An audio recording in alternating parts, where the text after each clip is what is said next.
All right, gentlemen. So this looks like our fourth episode together over the years. And you guys were one of my early interviews, I think maybe 2017 or something like that. So we'll put all of those in the show notes at lukestorey.com/lifeforce. And for those that want to go back and backfill, it would be episodes 315, 316, and 358. But what's super cool today is that we get to share some biophotons. And I'm so stoked that, I get to see you guys again and that we're not staring at a computer screen. So yay, my lucky day you came to Austin. So I want to start with that, just celebrating you two, the work you do, and how excited I am to talk to you. For those that are unfamiliar with Focused Life Force Energy or FLFE and y'all's whole situation, I think a great place to start would be just how you came to discover this technology in the first place. And then we can get into, like the scale of consciousness and calibrations and how some of the data is attributed to what you do. But what is it? How'd you find it in the first place? Well, I guess I'll start. I came across the technology in 2007. So we're on 17, 18 years now. Wow. And I had a significant health issue at the time. And I was using kinesiology and, I was using anything I could to try to heal the health issue. It was pretty serious. And I tried, alkaline diets and megadosing supplements. And I was trying alternative healing technologies. And I was pretty good at kinesiology by then, muscle testing. And so I was trying to measure the level of appropriateness of different interventions to help my condition. And I guess I'll tell this. I don't really say this very much in public, but... Yes. Those are my favorite stories. Oh, God, yeah. Okay. So about a year before I ended up moving to this place where this inventor lived, I would get up in the morning, and one of the first thoughts I would have of the day is, you should move to this area. It's important that you move to this area. And, every day for about a year, you should move to this area. And it's really important that you move to this area. The urgency went up. It's you're about to get sick, very sick. And the answer to your healing is in this area. And it was getting even when I would say how bad it was, you need to go there, or maybe your time on planet Earth is going to, be expired. So, what do you do after hearing that every day in the morning, first thing? It was almost a year. And finally I started visiting the place. I was trying to figure out what I was feeling good. And I was trying to figure out what I needed to go there for my health, because I was good. And so finally I ended up moving there, just, kind of trusting the universe. And I was measuring where the thought came from, and it seemed to come from a higher power. So I moved there, and just within weeks of moving there, it was a small little village, 400 people. It's not like if you're going to meet somebody, it's not going to take very long. And there was a restaurant, four corners, gas station, restaurant, little office community, and the road maintenance yard where they did all the road salt and plowed the roads, the mountains in Canada. So I moved there, and within, a couple of weeks, I met this guy and started spending time with him. He was trying to create a free energy device, and he hadn't created a free energy device, but he found a way to focus life force energy, chi, prana, on in this machine that filled his whole house. He had this output stack where the energy came down. If you walked into his house, it was like a big Tesla lab. There was probably 60 pieces of equipment that he used to he was a tool and die maker, electrician, millwright. He's he had one more certificate in something, or one more trade. Brilliant German inventor. And he used to take stuff from people and fix it. He'd buy this really sophisticated stuff online, it'd be $20,000 piece of equipment. It would oscilloscopes, stuff like that, and it would break. And he would buy it for cheap and fix it and resell it. So he made, because he was brilliant. Did this whole lab in his house, and he had a 2-car garage that was a machine shop and a parts department. And so I ended up meeting this guy, and I was still feeling good at the time. And him and I used to go over and do research, because he was raising the consciousness of crystals, and he'd put them around his house, and his house was really high and really like electric. Then I started getting sick, really sick, like couldn't walk in a straight line sick. I had a couple of people diagnosed me with brain cancer, like 3 different people. My dad had just died of cancer. My mom had cancer. So, and I was doing a lot of things, but he was helping me. We were using this technology to help me, to help with my condition. And I was losing sensations in the left side of the brain, so the right side. I was losing sensation. Vision was getting affected. Couldn't move fast or I'd throw up. Stuff like that. Wow. Couldn't walk in a straight line. I ended up getting CAT scans, and there was like, well, we see a shadow on there. We like, what do you want to do? And it's like, well, I had these people that were helping me, and we were seeing the decrease in the percentage of the left hemisphere of the brain that was affected. So by that time, it's like, well, the solutions they had was 2% out of 100 for healing. It's like, well, how do you even measure 2%? So I'm going to go with what I'm doing instead of going with their options, chemotherapy. I just seen my dad go through that, and it may work for some people, and maybe it helped my dad live longer. I'm not a doctor, but I think he saved my life.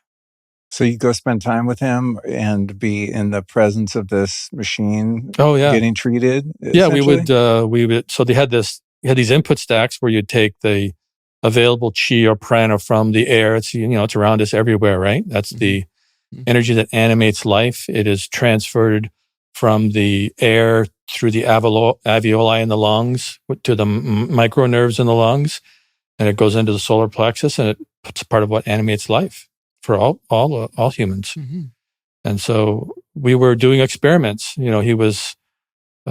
was a pretty good kinesiologist, and he had done lots of work up to that point. He'd been working on it for 7 years, full time, him and 2 other people.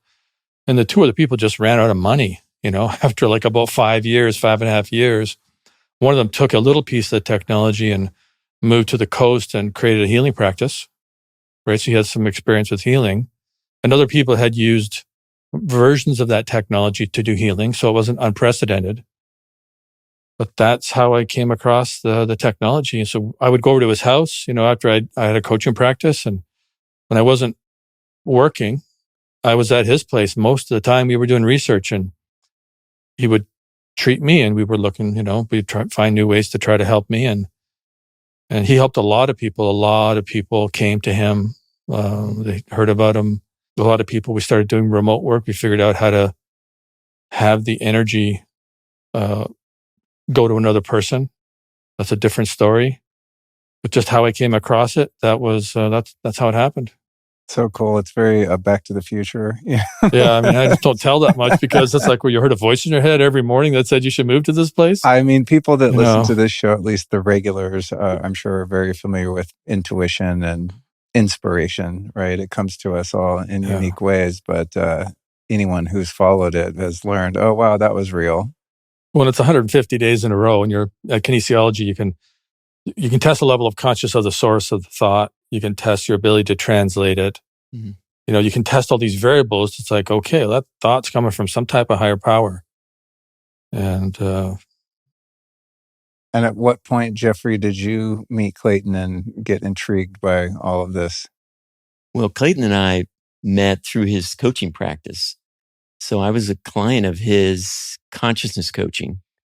I always had coaches, and I was working with the Coach in Canada, and we were working on purpose and meaning in business. And at some point he said, I've gone as far as I can with you.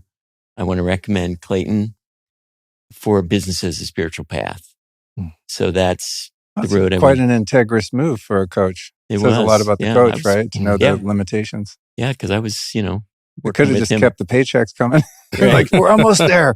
You need a few more sessions. Exactly. Yeah. No, it was quite an eye-opener working with Clayten. and experiencing the kinesiology and the measuring of consciousness levels. So, Clayten had this system where you have 9 or 10 areas of your consciousness, and he would find these low spots that I thought were really well hidden. In fact, many of them were hidden from myself as well.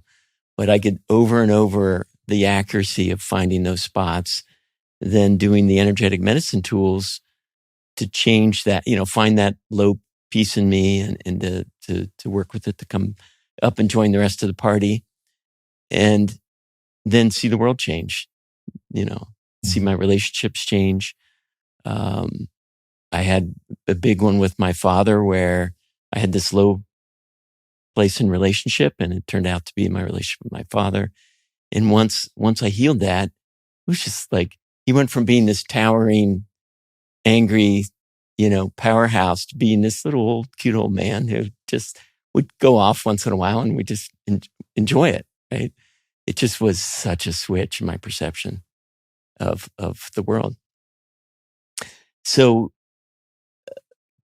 Clayten I was talking to him about a health challenge that a boy that I was working with in Cincinnati. So I was in manufacturing and running a business, running 2 businesses, but I had spiritual hunger. And I found this oneness movement and was doing these hands-on Diksha. Oh, you were into that? As a Diksha blesser, right? Dude, I went to India to learn how to do that. Oh, wow. Yeah. Funny. Awesome. I always forget about that period for some reason. I was Diksha blessing giver, and this Indian family found me on some list. I don't know where they found the list, and they asked me to give Diksha to their son who had brain cancer, and he seemed to really respond to it and just felt better. He was in and out of consciousness. So I was telling Clayten about it. He says, well, I had a health challenge once. And so that was my inspiration to go up there to see, what it was. And walking into that space, it was a very modest little house when we drove up, and there's kind of a lot of junk around, but he's obviously keeping stuff that he might need someday. But walking in was my first experience of a high consciousness field, a really high consciousness field. And it was somewhat at odds with, the pizza box and the dishes in the sink, but it was so extraordinary. Every goosebump was up. My hair was standing up. And when I went to the output stack where the magic was happening, where that very high field was created, and put my hand in it, it was just super tingly. It was very real. So we walked down the street to the restaurant, and I had an enlightenment experience. I don't know what else to call it, but everyone in that restaurant just looked so beautiful to me. Like I could tell what was special and beautiful about them. And I had never had an experience like that, but it was the power of that place, of that consciousness field that was there, that like Clayten, there's something going on here. We need to work with this. So we started to, we started buying pieces of the equipment from him, and we ended up supporting him for the rest of his life, with the payment every month. And we said, okay, we can raise, it appears we could raise consciousness anywhere in the world with this system. And we, over and over, we would do it, and Clayten would measure, and then he taught me to measure as well. So we spent a whole year in 2012 just raising consciousness around the planet. So we would find in a continent, where was the lever point? Where was the place that if you raised that spot, or if that spot went up, the whole continent would go up. And we just did that over and over and over again. And it got to be every day towards the end of the year. And it was so cool because we were on Google Earth, zooming around the planet, then using muscle testing to test and finding these lever points, and then getting those coordinates, putting them in the system and into that space now that we had our own machines. and then we'd see it go up. So at the end of that period, we just celebrated like, wow, this was cool. We got to the equinox in December and like, what a ride, what a journey it was. And no other expectations of doing anything else with it. But we got sort of the intuition, the message to make it a business and to take that service work and put it in the hands of people to do it themselves. So in this case, they could do it with their own house. And we have a free subscription that they can put anywhere in the world. So it's like, we can only do so much as individuals, doing service work. But as a business, we could now expand and people could join us in this mission, raise their own level of consciousness through their property. But with that property being raised, the whole planet's starting to benefit. And with them going up, the whole planet starts to benefit. So that's, that's got us started more than 11 years ago with the business. And we're, all over the world, like 80 countries. Like once in a while we do a map where there's a pin in each customer. And it's just so awesome to see all over the globe. That's so cool. Yeah. I mean, if I would have discovered that, I think I would have done the same thing. That's like so interesting to me. I think a lot of people, I try to explain FLFE or things like it that just are in the unseen realms. And it's very difficult for the analytical mind and the pragmatic type person to grasp or lend credence to, which is frustrating because you're in the house and there's Wi-Fi and you can't see it, but your iPad still gets data. So how's that happening? There's so many things in the unseen realm that are kind of unprovable, right? And so one of the things I love about what you guys are doing is you're constantly reiterating the research to show, well, we can't like get a meter that, you get a human meter with muscle testing, but there's not a meter that exists right now where you can hold it in the middle of a room and go, the level of consciousness here is 580, right? Yet you can measure the effects on people and on biology, right? So there's like this interface between the kind of the quantum realm and the material physical realm. And while you can't necessarily, at least in an empirical way, scientifically speaking, measure the unseen realm, you can measure the effects on biology in this realm. And I think that's really smart that you guys are doing that and you've committed to that. So we're going to talk more about that later. But for people that are of that skeptic mind, which is healthy, I think, as long as your mind's open, skepticism can protect you from being a dumbass. Spending your money on things that don't work or getting ripped off. Like discernment is a really beautiful tool to apply in your life. I personally have just always believed in what you guys do because I've had your service for so many years now and use it when I travel. I put it on Airbnbs, hotels.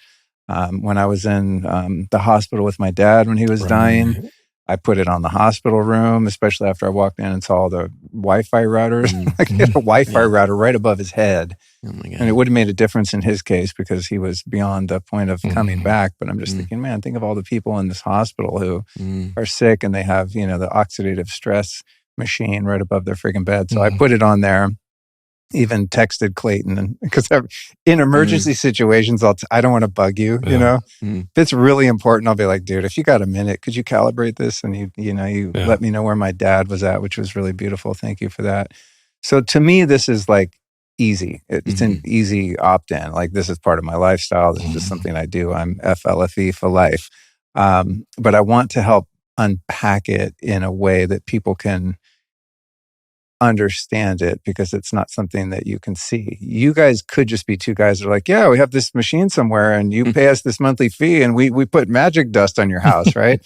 I know you guys personally and have known you for years, so I trust your integrity implicitly. But, if someone's just meeting you and your company, I want them to not only take it from me that I vouch for you guys, but also kind of, hear about your journey. So from there, let's talk about now that we know the origin story of the technology, how is this playing out in real life with all these different, clients that you have all over the world? Like what's happening when someone puts in their address or their cell phone or the address of their, their mother's nursing home or whatever we're using it for? What's the spooky action that's actually taking place there? Mm-hmm. Yeah. So in this output stack, in the original machine, it's a very high consciousness field. And so in the beginning, we used to take an address with all the request to divinity. So you have the level of consciousness of the field, and then you have the information in the field. And the information in the field are the request to divinity. And so we had this output stack. We kept making it bigger and bigger because we found more ways to ask better prayers. We'd ask for more prayers and more prayers. Peace between, there's peace in the house, and there's peace between, the parents, and then the mother and the daughter, and the mother and the son, and the father and the daughter. So you just keep going into those prayers deeper and deeper and deeper. And eventually, the font gets smaller and the lines get tighter. You start to run out of space in your output stack, right? So we kept making the stack bigger, and then eventually we found a way to connect the output stack to a database. So like interfacing the hardware of the technology with software that holds the data. Yeah. Rather than pieces of paper being the software. Yeah. Or whatever. Yes, exactly. Or photos. Yeah. Photos. Yeah, exactly. You got it. So that's how the bridge happened to that. Got it. And that was an interesting kind of story, how that happened. I won't get into that. So we'll get into it. Okay. So you have this high consciousness field with lots of positive energy, and then you have request to divinity. And when you enter your address on the website, that address is connected to a database, and that energy goes from that high consciousness field and that output stack with all those prayers to your property or to any unique identifier. Mm-hmm. So it could be a business, could be a property, could be a nonprofit, could be, a property could be a home, could be any type of property, farm. Or you enter a cell phone number and it goes to that cell phone because there's one unique cell phone with that phone number in the world, or a picture of an object like a pendant or something that, even, if you want to take a coin and just put it in your pocket, just take a good enough picture on a piece of white paper, and we have, staff to help with all that if you get stuck. And that associates the high consciousness field with the unique identifier. And then we have parameters like in the courthouse or the judicial records of any area, it will have the property lines and it's surveyed, right? So it knows that your house here, these are the property lines. So it'll go to the edge of your property. And like one home subscription will go up to like 155 acres now. Mm-hmm. So that's kind of a bit of the technical part. But probably what's more important is the effect it has on people, right? And the effect it has on families. Well, it's not probably more important. It is more important. It's about changing people's lives and helping people raise their consciousness, become more free. And we got, extraordinary testimonials and really good science. We've got 13 white papers last time I checked. 14 now. Mm-hmm. Yeah, another one's up on the site. So that's a little more Jeff's area, the research part and how to do good research and how to look for it. We did that research. We invested it heavily in it. We're still investing heavily in it because it is a nonlinear technology. And even though it's very similar to prayer, like a lot of us, or even just thought, probably everybody has thought of somebody and their phone rang and it's that person. That's quantum association. Some people call it quantum entanglement. So the technology works very much like that. It goes through the ether or through the quantum field and connects with the unique identifier. Epic. I love this stuff. When I found you guys, I had been a student of Dr. David Hawkins for many years. And I think how I found you was just poking around, looking for interviews or something. Mm-hmm. And then saw this Focus Life Force Energy website. Oh, some writing about Hawkins and the levels of consciousness. And then there was something about EMF. and, being able to put a bubble of protection around your house. And I was like, wait a minute, how did someone, arrive at the intersection of David Hawkins, levels of consciousness, and EMF? That's when I was like, okay, what's happening here? Yeah. That's when I first reached out to you guys. And I remember too, that it wasn't because, I think I just wanted the service. But then when I learned more, I thought, oh, we could do an interview, or I could be a referral partner. And I remember you guys had to kind of vet me, right? You're like, who is this guy? It took a minute. It wasn't like an instant yes, so you're probably testing to see if I was in integrity or whatever you're doing. But I always think of that fondly because I had just come out of a situation in which I was, just got straight up radiation poisoning from cell towers near my apartment. And so I was very kind of, I don't know, traumatized might be overstating it, but, to a degree, it definitely like put a damper on my quality of life. So I was like, oh my God, I found someone that actually is addressing this from a place that from about which I'm familiar, which is the work of Hawkins and stuff. So to me, it all makes perfect sense. But then again, I'm also someone who follows my intuition and am very aware when I think of someone and then they call and things like that. I'm always tracking the synchronicities because that helps me cement my faith. There's more to this experience than meets the eye. I'm going to get a little personal here, you guys. Are you feeling bloated, gassy, sluggish, and constantly hungry? The real problem might not be what you're eating. It could be what's missing. Check it out. Most modern diets are loaded with sugar and processed crap, but they've stripped out the essential bitter compounds that our bodies need for proper digestion. So now a lot of people are turning to synthetic GLP-1 drugs like Ozempic to control appetite and blood sugar. So it's sort of like Big Food took the bitters out of our diet and replaced them with sugar, and now Big Pharma wants to sell us drugs to fix the problem. But why take a drug with possible side effects when nature, of course, already has the answer? Digestive bitters are a remedy that stood the test of time, and the most comprehensive formula out there comes from Just Thrive. Their digestive bitters harness 12 time-tested herbs, each with unique digestive benefits, and they work with our body to promote bile flow, support smooth digestion, and enhance nutrient absorption. If I pop 2 capsules of these bitters with my biggest meal, I walk away feeling energized and satisfied, which is how you're supposed to feel after you eat. And it also works wonders for proper elimination too. So hop over to justthrivehealth.com and use the code Luke20 to save yourself 20%. Because it turns out the real solution wasn't in a lab, it was in nature all along. Again, that's justthrivehealth.com and the code is Luke20. What can you tell me about some of the studies? Because I know that's kind of your lane, and I find that stuff really interesting because it validates my own experience when I see that a group of people or someone else in a more clinical setting is having the results that I think I'm getting. You know what I mean? Well, it really all starts with the customer.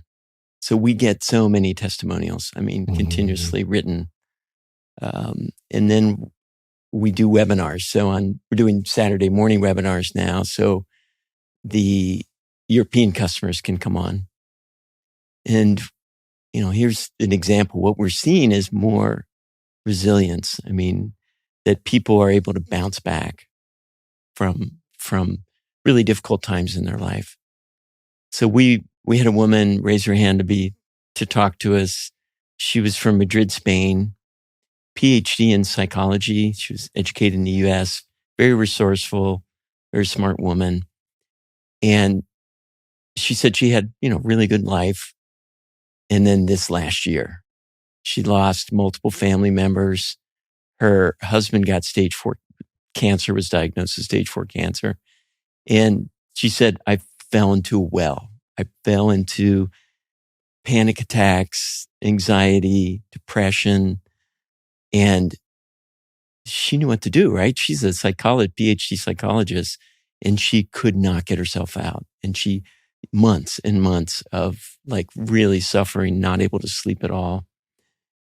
She calls us up day 2 of the free trial and says, I came out. I'm feeling happy. I'm sleeping. So there's this percent. It's like a miracle for them. It's like from their perception, she said, this is like the best thing that's happened to me in my life. To me, that's where research starts. It's these experiences that we can really connect with the customer about. And so part of the basis of the experiments has been, first of all, what do the customers say? Let's put it all in a big, word cloud and see what comes out. And then do formal research with that. And that's besides the EMF studies. So we brought in, our customers are always bringing us new things. And one of them at the University of Arizona brought in Dr. Gary Schwartz, who was somebody he knew there. And he's a giant Harvard, Yale, University of Arizona, head of the consciousness department, head of psychiatry, psychology, surgery. I mean, he was like big, written, dozens of books, 500 published research papers. Damn. I mean, he's been so out he's not there. a new age kook, in other words. Yeah.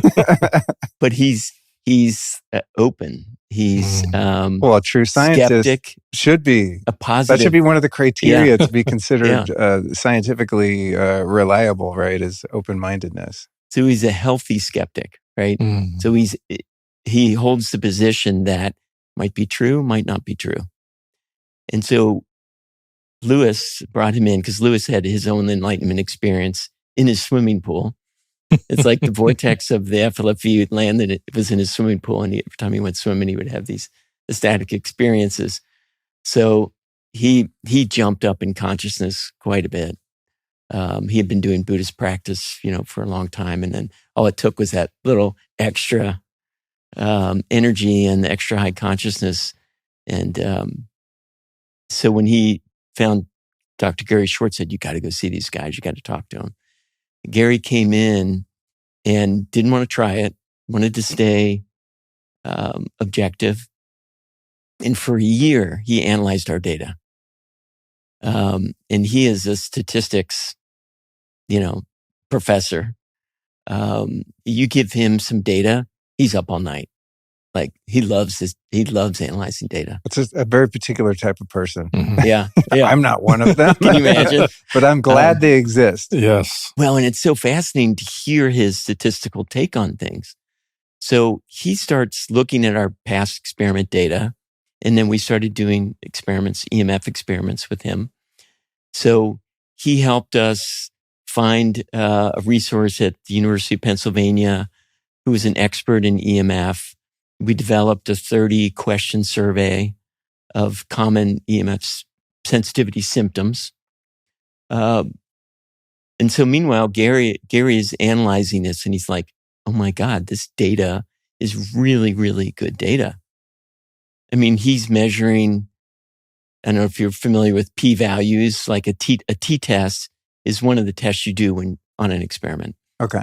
So you assume, okay, if the experiment was not showing any correlation, right? Like whatever it was measuring didn't work. Like the null hypothesis, they call it. You assume it's true. Well, then what would be the chance, the probability of getting that data as it is? So I think it's something like 5 out of 100, like 5% probability of getting data is like considered valid statistically. Well, our worst data was 5 out of 10,000. And our best data was 1 out of 1 million chance of it happening by, probability by chance. So that's the kind of data would make him really excited. Because you can have something that shows a little effect, but there's a chance that it could have been, randomly happening.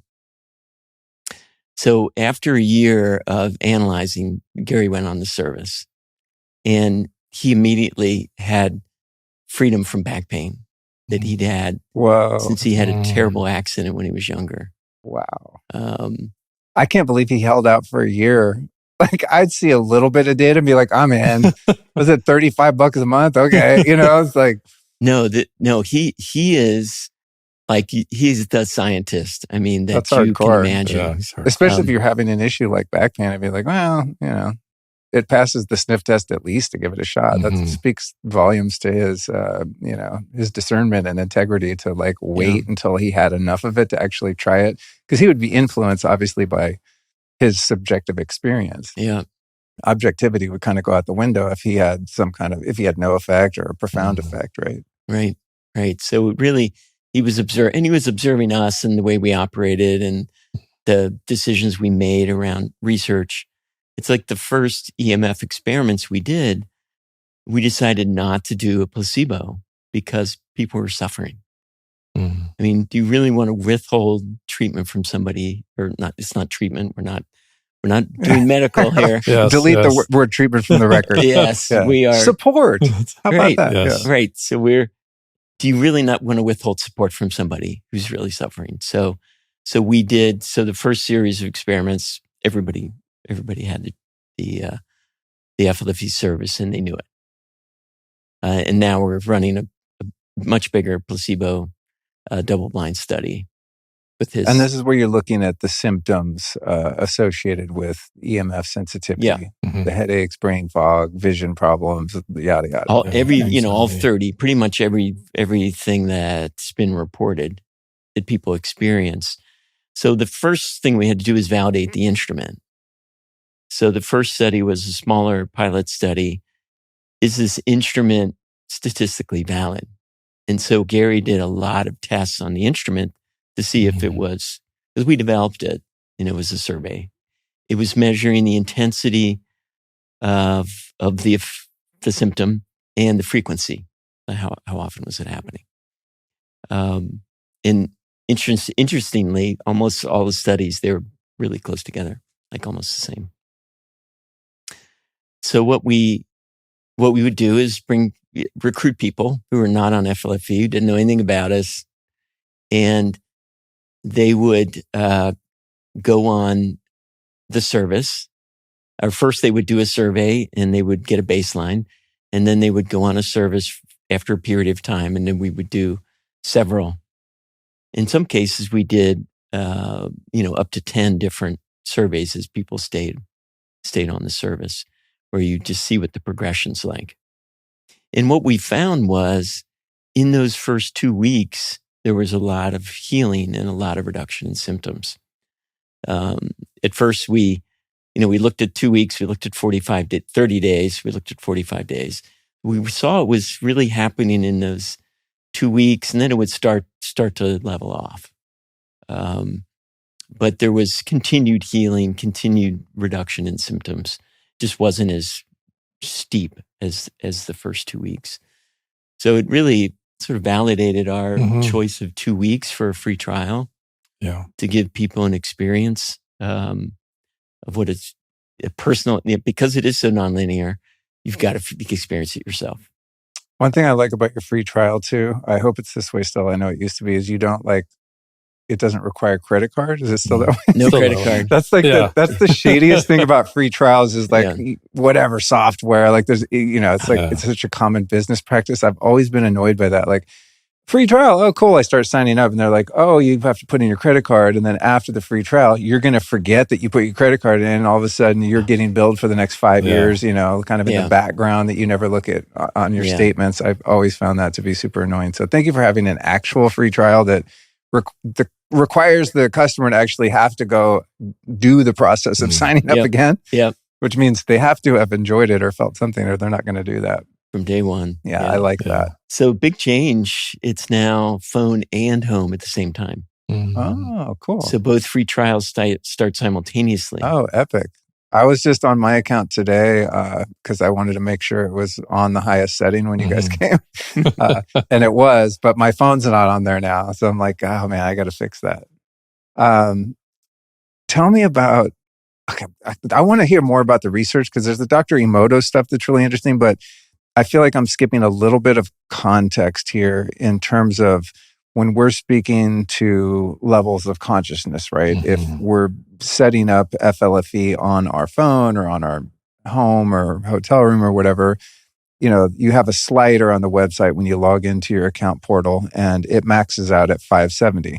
That's relevant to me because I'm familiar with David Hawkins' work and things like that. But perhaps, Clayten, you could back us up a little bit and, discuss why you chose to use that particular scale and how it's relevant to the service and how the parameters are set in terms of limits. Because if it was up to me, I'd be like, cool, I'm putting this shit as 1,000, and then I probably wouldn't be able to function, So how do you determine kind of what's appropriate, what the customer, has the ability to work with in terms of the bandwidth of frequencies and how you're even figuring all of that out?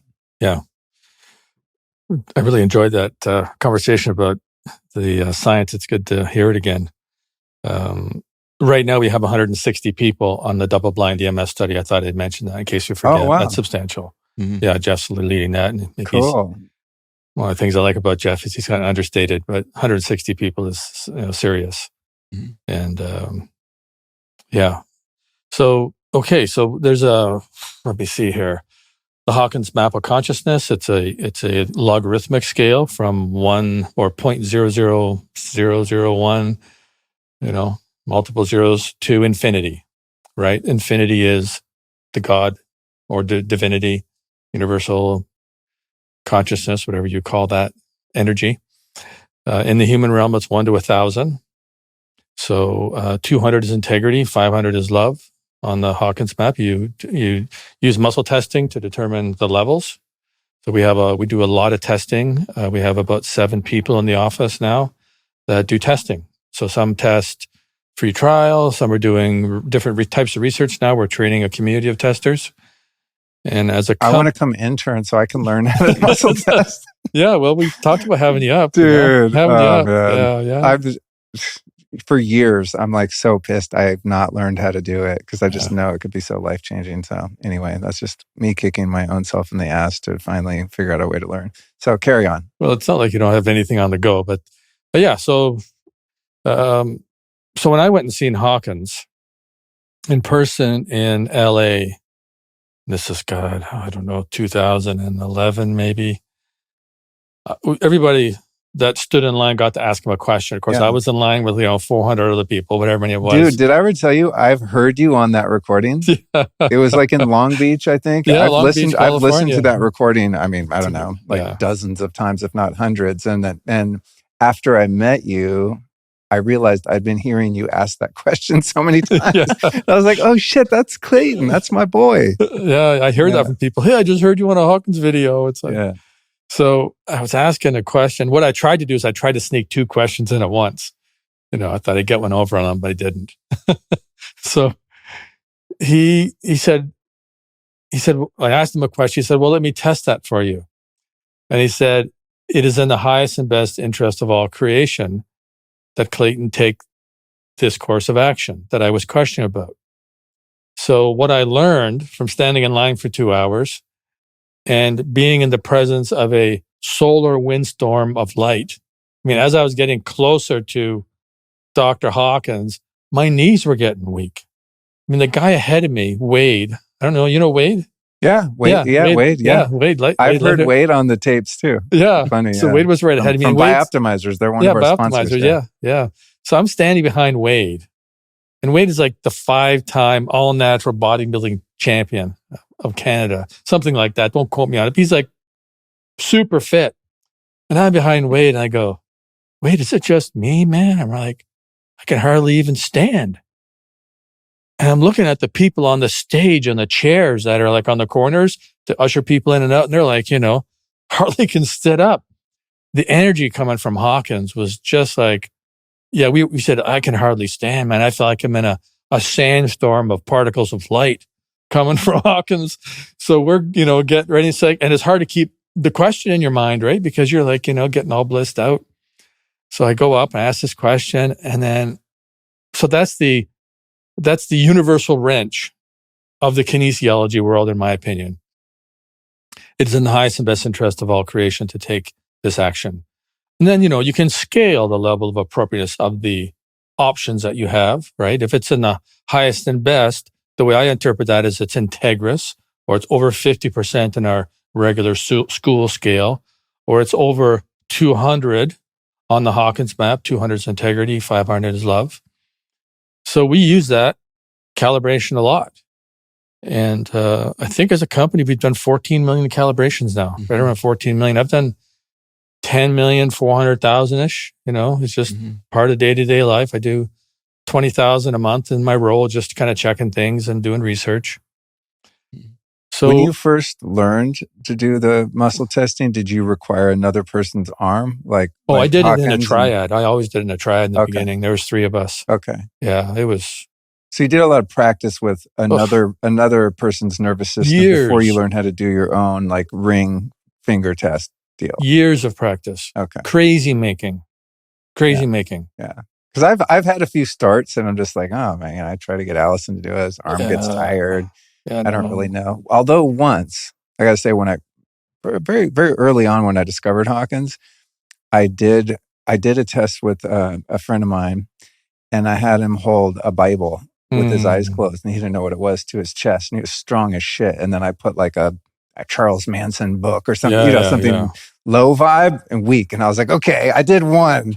Yes. Pretty solid. And there's no placebo. He doesn't know what the book is. I'm pressing the same, using the same pressure. And I was like, okay, I've got to start. But then, I think to your point, it requires some discipline to actually get to the point of skill where you can rely upon it and actually make life decisions based on that. Because, you might be asking a very impactful question that impacts not only your life, but the lives of people with whom you relate. And so it can be kind of serious if you don't, if you can't really depend on your answers, especially in your case, because you have customers in all these different countries that are depending on your answers, So anyway, I'm so fascinated by that. And to Hawkins, man, I don't have many regrets in life, but one of them is I went to 2 of his lectures, and I was too scared to get up and ask a question. It's kind of like what used to happen to me at 12-step meetings in the early days. I'd be too embarrassed and shy and insecure. Yeah. And then he died. I went to his last talk. Oh, he went to in his Prescott, last I think. And then he died. And I was like, God damn it. I had my chance twice. And I was the line, and in the line, it was either lazy and afraid. The line was super long. Yeah, you'd have to stand there for 2 or 3 hours. Yeah, it was just it was a little much. But I did miss, I wanted the experience of sitting across from him and just looking in his eyes and just seeing what was there, and experiencing that. So congratulations on having the fortitude to do that and get blasted by the wind. Yeah, the solar wind. But it's true. A lot of people would get up and ask him questions, and you could see they were very intent. And then they'd sit at his table, and they'd just be like, they just bliss out and start laughing. And all of a sudden, their question became irrelevant. Oh yeah, yeah. Whatever they're going to ask means nothing at this point because it was coming from a place, a lower place of understanding. And I've had that happen with psychedelics. Right? I'm I go into a journey. I'm I need answer to this existential question, and halfway through the journey, I think of the question. I'm that's ridiculous. Who cares? We're on to such more important work here, So anywho, back to the time you spent learning how to calibrate, right? And understanding its relationship to FLFE and the service.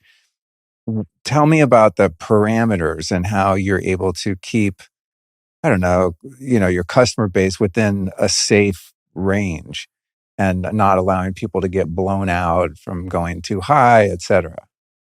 Well, one of the things we have is we have a consciousness slider, as you said, in the control panel. So you can turn the consciousness up and down in your location, and you can turn EMF mitigation on and off. So we try to encourage people to be their own consciousness researcher, right? And so when we talk about how high we can set the environment, it is in the highest and best interest of all creation to have the environment be limited at this number. Right. And it's the number of unconditional love. And at some point, if you go into really high fields really quickly, so there's several measurements in kinesiology. And it took me 5 years of testing and 2.75 million calibrations before I really trusted myself. And I started doing assessments on people and charging. I did 1,000 assessments for free just because I needed to know that it worked. But so by the time someone like Jeff came along, it's if I'm going to give you data, it's going to be at the time the data was 995 on the assessments, and I let it go down to 980 because there's not much value in it beyond there. The value is really knowing what to work on. It's not, the value isn't in that level of accuracy. So the level of consciousness of the environment is the minimum level that it would be at 98% of the time. So 10% of our customers, their homes are over 600. And some of them are like 650 and 670. So, and if you become a high consciousness person, basically what happens is you're not putting your life energy into the environment to lift it up. It's kind of supporting you, and it will go up with you if it's already high. But if you're in an area with like a high geopathic stress zone, like living next to cell phone towers, or there's a stream underneath your property, or some anomalous situation, right? A big bend in the road and the energy from the cars, it kind of continues for a while, right? Or if you're on a bend in a river, that, in certain types of situations. What about like being unknowingly on an ancient burial site or something where there's been a spiritual artifact floating around? Is that a thing? Yeah. Plenty of those. Yeah. Really? Plenty of those. Oh, yeah. Yeah. Old war zones. There could have been a fight on this property 3,000 years ago. And if the energy wasn't cleared, that history is still there. Even if you clear the energy, you can clear the trauma, but the memory's still there. So you're not erasing the history. You're just supporting the trauma to find peace. Yeah. Got it. And they can really affect you. I mean, consciousness fields, we talk about level a lot, but the content, the information in the field is really important too. There's so many temples in India, and each one is different. It has different information in the field, and people go there for that purpose, fertility or whatever it is, wealth. So that information in the field that's maybe on the land that's been there for 100 years. Like we had one, it was like a basement fight club kind of thing to the death, right? Oh, yeah. And that energy there was some kind of ley line crossing at the same place. It was really intense. It was dark. So what happens is customers tell us if something feels weird, but we are also measuring, and I think it's really important about kinesiology is we have a team. Mm-hmm. So if one person measures, it can go sideways. It probably will. Like you're dehydrated, or you ate something that didn't agree with you, and your testing's flipped. So, or you have even some unconscious attachment to the answer you want. Right. Like, even if you're an integrous person, there's things that motivate us beneath the surface of our awareness that might.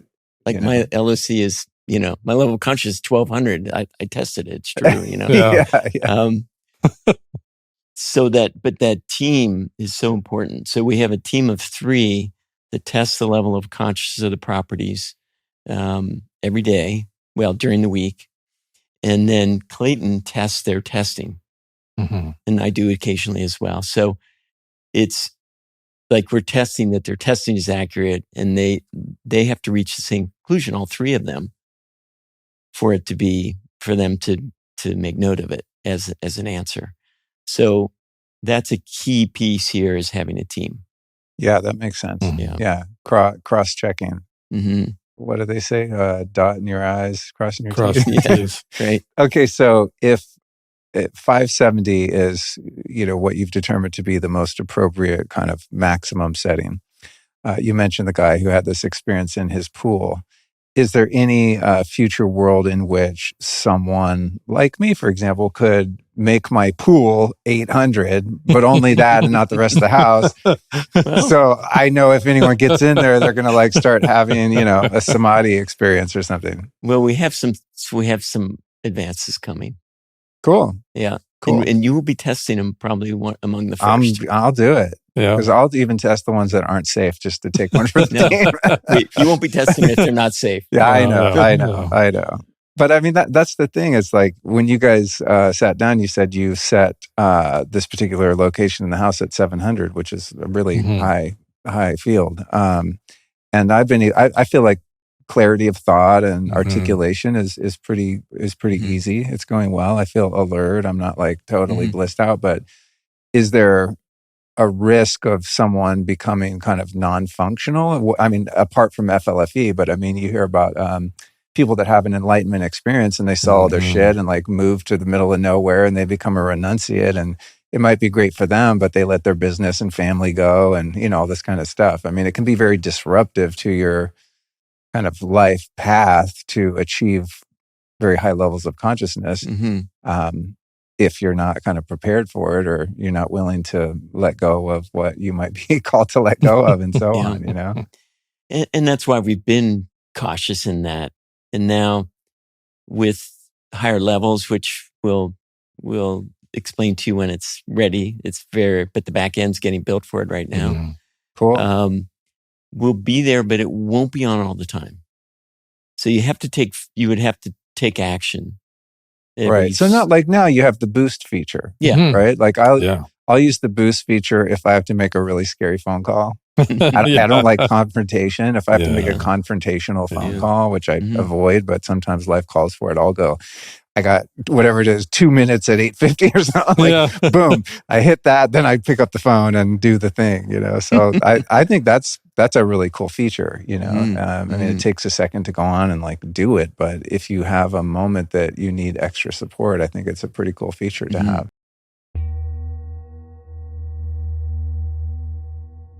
I probably don't need to tell you if you're a regular listener of this show, but EMF radiation is a silent killer. It leads to oxidative stress and depletes and weakens our cells. So if you're exposed to EMF on the daily, which is everyone, you need to take action to resupply your body with what it needs to protect you. And that, my friends, is simply minerals. Turns out minerals are some of the best natural protection from EMF damage, so it's critical to supplement. I mean, imagine if you could give your body all the minerals it needs to fortify your inner resilience in just 30 seconds a day. Well, thankfully, that's totally possible, ridiculously easy, and affordable. You just throw back a shot of Beam minerals every morning, and you're good to go. The full spectrum of minerals in Beam acts like a shield guarding against the stress caused by EMF. So if you want extra EMF support from the inside out, you got to get on the Beam, my friends. To do it, just visit beamminerals.com and use the code Luke to get 20% off. And with Beam, you'll get all 12 minerals your body needs in bioavailable form, which means you're not going to be spending your hard-earned money on expensive pee. And what's cool is that Beam not only protects you from EMF, but it also supports heavy metal detox, better mood, energy, and sleep. The fact is that everything just works better when you are fully mineralized. And again, you can do it at beamminerals.com with the code Luke. Let's talk about the EMF part of it, because as I said, that was the first thing that kind of drew me in. And then I realized like, oh, wow, that's kind of just a side benefit actually in terms of FLFE. But I do a lot of work around EMF, approaching it from all different angles. You have kind of one school of thought on the physics side, right? That's like your building biologist. I mean, my good friend Brian Hoyer really helped with a lot of the EMF mitigation in this house. He's an intelligent enough guy to say, hey, there's things I'm sure I don't understand, but I only go by what is measurable, right? So that's when you're in the shielding world, shielding paint, fabrics, all of the testing and all this kind of stuff, hardwiring the whole house. So we've done as much as we possibly can in the realm of, physics shielding here that is verifiable and testable. But I don't want to just do that, right? So I've got FLFE. There's another company I'm sure you guys have heard of, Quantum Upgrade, that does something similar. I mean, I have devices all over the house. I mean, if there's anything that I think is remotely valid in the realm of shielding, blocking on the physics side or in the metaphysics side of the quantum kind of energy realm, I just do it all. And I think our house feels really good. I feel very healthy and vital here. People come over, they go, wow, it feels really good. I mean, it happens every time somebody comes here. So you have the pragmatic physics people over here that are kind of poo-pooing on the energetic stuff.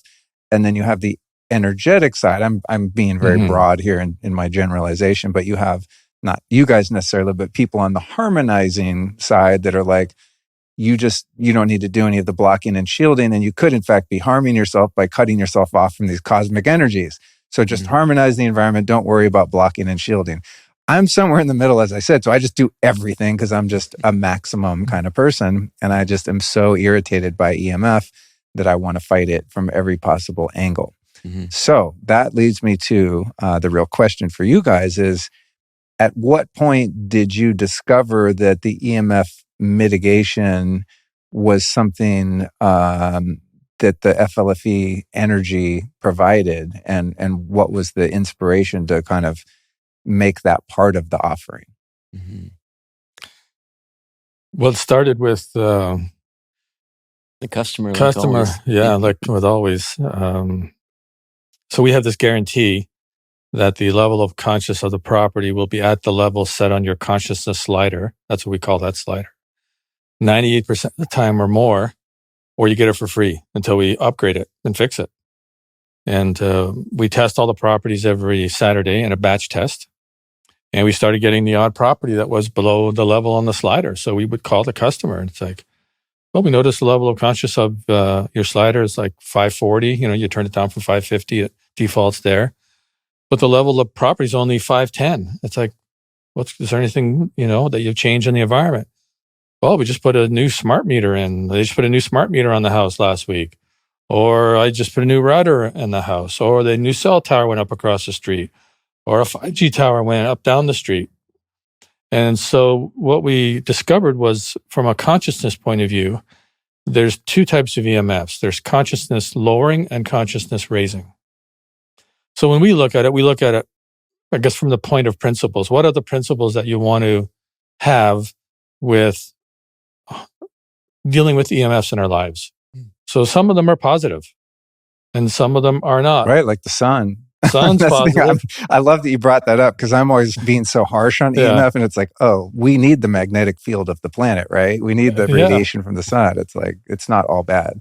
Like, you have a loving dog. It's radiating an electromagnetic frequency. We're radiating positive EMFs right now. The plant behind you is radiating a positive EMF. So we went That's why I have real plants in the studio. Many podcast hosts have the plastic ones. Yeah, no, it's a very healthy plant. I can't do it. I can't do plastic plants. It looks really good. It looks really good. Can't do it. It's even growing over you like a blessing. Yeah. So when we look at that EMF, when you looked at EMFs, we started with, how do you block them, right? And then you ran into the issue of disconnecting yourself from the positive EMFs. And then we went to deflecting. Okay. It's like, well, should we deflect them? We didn't do anything with this. And then we were doing research on EMFs. Then what do you deflect them to? Yeah, you blast your neighbor. Yeah, your neighbor, or we were looking for ways to deflect them down into the earth. Right. And then we came across this research that was on shungite. That shungite said, and claimed, the people doing the research, that it was the only material in existence that would turn a negative EMF into a consciousness lowering EMF to a consciousness raising EMF. So we had a friend it was in Sedona. They took little pieces of shungite and put it on the smart meters in this apartment block and put some plants in there before they put them in with the smart meters, and they wilted and went away from the smart meters. And then they put the shungite on the smart meters, and the plants started growing towards the smart meters and started getting healthy. That's crazy. Crazy. Years ago, I took pieces of shungite and taped them all around my router. Yeah. Well, I didn't know if it did anything, but I heard some story like that. I was like, oh, it's not going to hurt anything. So that's harmonizing, right? So that's a pretty high level, and that lets all the other good stuff in. And now there's an idea we came across, and it was partially from a book that Jeff read. What was that book on resiliency? Invisible Rainbow. Invisible Rainbow was one of them. Mm-hmm. And there was another one. That guy recently died. The author, Arthur. He did? Oh, yeah. He was on my list of people I have to interview. And I didn't. God bless him, man. I didn't get to him in time. Yeah. So there's another concept beyond harmonizing, which is to optimize the amount of EMFs that are in your environment so that it builds your resiliency. So if you go from everything's harmonized and everything's controlled and it's all good to you're a place where it's not. Like the impact is severe, right? It could be severe. So if you increase the body's resiliency gradually, right? Increase it gradually. Then if you're in a place where you don't have the help that you have, like FLFE, or you have shungite in your pocket or something, or on your cell phone, then you can make that transition to that environment and not have it severely affect you. And, and some people just aren't affected much by EMFs. I know, right? bastards. Yeah. Yeah. It's unfair. It's like people that can like fly and they don't feel fatigued or anything. They get off the airplane. They're like, hey, let's go to dinner. What? Are you crazy? I got to go sleep for 4 hours after a flight. Yeah. So I think some people are just more, I don't know, they have more resilience or vitality and they're not as bothered. Everybody has a gift, right? Or multiple gifts. And so the gift of some people is their resiliency to EMFs. And so as humans continue to populate, the people that have more resilience will be healthier, live longer, make more families. And that's how humanity evolves. So this optimization piece is our last upgrade. And we're actually doing EMF 6.0 right now. And we're working on that. We're going to release it probably pretty soon. And we've got EMF 7.0, we're like halfway done. Yeah. So it continues to evolve. But the optimization is, I think, the next level.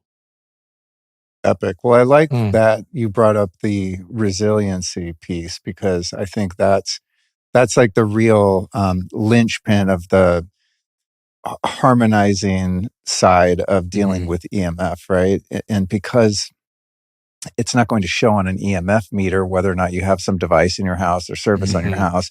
But again, going back to what I was saying earlier about the research is you can show that there's a positive effect on biology. And part of that positive effect is showing the resilience, right? Even on plants and pets and whatever, right? So it's like there's kind of a middle step between A and C, which is B, the subject in the middle who's having the positive effect, which in this case is being resilient to it. And I mean, you can take certain supplements that help you be resilient to EMFs. I mean, basically anything that helps with oxidative stress, like an antioxidant, hydrogen. I mean, there's all kinds of things that make you less susceptible to the effects. And I do all of those things too, of course, especially when I'm flying. It's like, okay, I'm going to hit this thing from every angle. I've got my scalar thing plugged in. I got FLFE on my phone, or at least I used to until I forgot it wasn't there anymore. Taking all these different targeted supplements and, some of it's blocking things, some of it's harmonizing things. All of it, hopefully, though, is supporting the physical and energetic vitality so that you can live in the world like a normal person. I mean, that's the thing when you're EMF sensitive, it can be very confining and limiting. And all of a sudden it's like, you don't want to go anywhere where there's high EMF because you feel like shit. Yeah. It's terrible. Yeah. Which is why I called the people bastards that don't seem to notice it. Yeah. We have customers like that. I mean, we had a woman that called in on a webinar. I mean, she could not leave her house. I mean, she would physically vomit if she got anywhere near a cell tower or a transformer. And it just was a small existence. It just wasn't much there. And she went on free trial and subscribed. And with her phone with her, she could drive past those. And she knew they were there, but she didn't get sick. She could go to the store, do her thing, come back. And before it would there was like a recovery period, like you were saying. Yeah. Like there was damage that needed to be recovered from. And with the bubble, she would not have a recovery period. So it was interesting. That's one thing I wanted to ask you guys too is, okay, so I have FLFE on this house and normally I have the service on my phone too. Even though I believe in you guys and I believe in you and I believe your testimony and I believe the things you say are true, or at least you believe them to be true and they've been proven by other people, etc. I still am like paranoid having my phone next to me or not having my bedroom shielded, even though like I believe you, but still I'm like, is it really doing the thing? It's like, and maybe I'm overkill, but in theory, or what you believe is that, say someone lives in a home like this, there's no shielding paint and all the stuff that I've done. They even have Wi-Fi, maybe a couple smart devices and refrigerators, whatever, right? Appliances, smart meter on the back of the house. The idea here is that the EMF from external sources down the road, your neighbor's smart meter, et cetera, are being harmonized, as well as EMF that's being non-native EMF that's being produced from within the home from different ways you've introduced it through technology and stuff. I mean, do you think that is enough to render one safe? I think everyone's different and there's different levels of sensitivity. Now, I know I'm really putting you on the spot here. No, it's good. It's really good. It really is a personal question because like I said, I mean, I have my phone, FLFEs on it. I still have the Defender Shield case on it though, because I'm like, well, I better go extra just in case a little leaks through, I think there's different sensitivities, and we're designing, since FLFE is a consciousness technology, it's custom for each place. So I mean, the way the bubble works is within the house, within the yard and the house, all the sources, say like these lights, they're harmonized, and they're harmonized by raising the consciousness of the light itself. Because what we found in a high consciousness field, there's a harmonizing effect that naturally happens. And it's changing the carrier waves or the frequencies, or it's aligning the frequencies in some way. We don't even know exactly how it works. But we know that when we did testing, the level of consciousness of that bulb would go up, and it becomes positive in its radiation instead of negative. Consciousness raising instead of lowering. But we're all on this journey of becoming more resilient. And, we know from Invisible Rainbow that there's been these waves of new technologies that have come. Crazy. We haven't all expired. There was people became, and birds and trees became more resilient, which was interesting because the birds were falling from the sky, when they first put in electrical lighting in London. I mean, there were these power lines everywhere, and so wild, dude. I hope the bees of the world catch up in their evolution in time, or we're screwed. That's the thing I think about with the spraying they do, man, all over the place, and like the infrastructure of radiation. I'm just like, hello, guys. Like, killing off humans is one thing, but if we lose the bees, like we're all toast. It's trouble. Yeah, it's one of our research. Every time I see a bee, I'm like, thank God. Okay, there's one. We had one on our cactus yesterday. I was like, okay. Because there was a heavy spraying day yesterday. I'm like, that guy made it. All right, there might be hope. Our PhD on the research team is a beekeeper.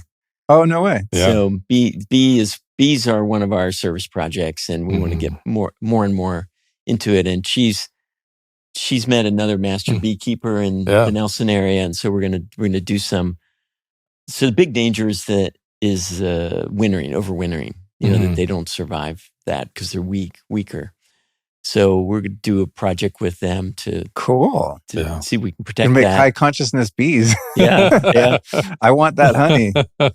Years ago, you guys, I was in Colorado. I was thinking about my dad, and we were out shooting guns or something, and I came across these abandoned beehives. I was like, oh, sick. I want to see if I can find any honey or any, what do they call that? Bee bread, And so there was some stuff in there, and I was, I kind of got the dust off, and I ate a bunch of it. I put it in a bag and ate a bunch of it.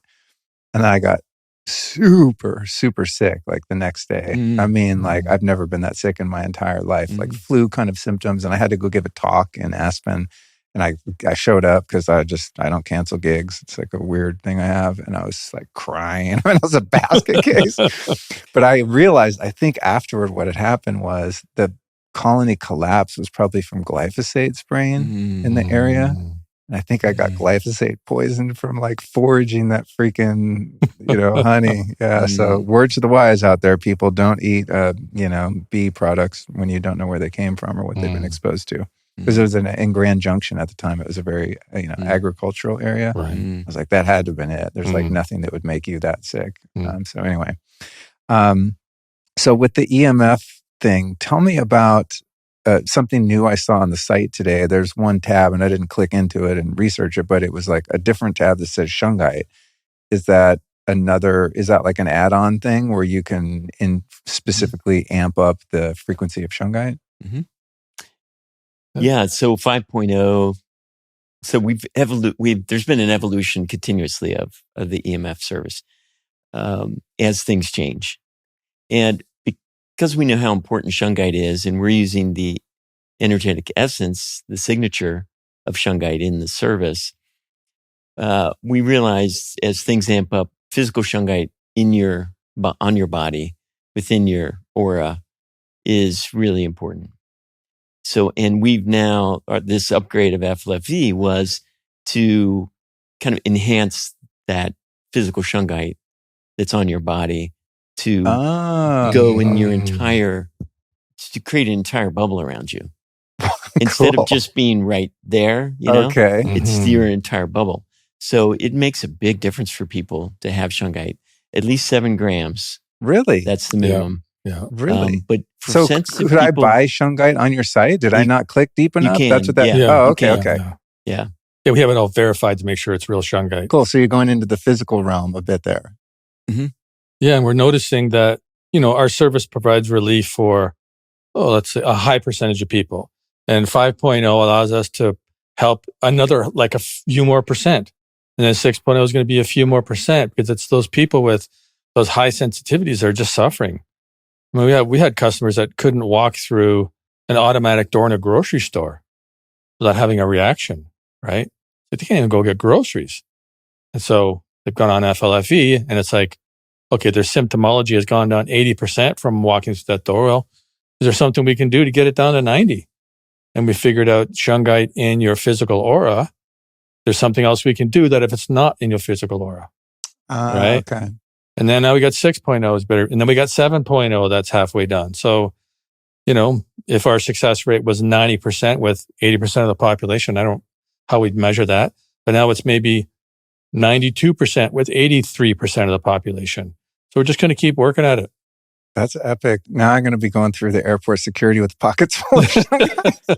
Yeah, it just when I thought I couldn't get any weirder, you know what I mean? Yeah. It's like, God, okay, I got to do that. Man. But, it doesn't seem to set off any alarms. No, I mean, I always leg bracelet of it. I always get stopped anyway. I have so much weird stuff in my bag. By the way, if you're listening and you get stopped a lot, the great, easy way, I mean, they're still going to stop you and waste your time. But if you say to TSA that's medicine, if it's like supplements or something, that's medicine. And also any of my weird technologies, I just say, if you're listening TSA, by the way, I'm sorry, I lied, but it's not entirely untrue. I'll say it's a medical device. Something like, if you say medicine or medical device, they're like, oh, okay. All of a sudden it gets less weird to them. I'm sure there's some regulatory, fine print there that they're following that's like, okay, don't really mess with them if it's something medical. Just a free tip for the listeners, for those of us that travel with a bunch of really weird looking stuff and get stopped a lot. Let's talk. Well, actually, here's a good time to let people know if you guys want to check out your 15-day free trial. You don't even have to put in your credit card. They're not going to scam you and start billing you afterward unless you ask them to. You can go to lukestorey.com/FLFE. And that's 15 days free.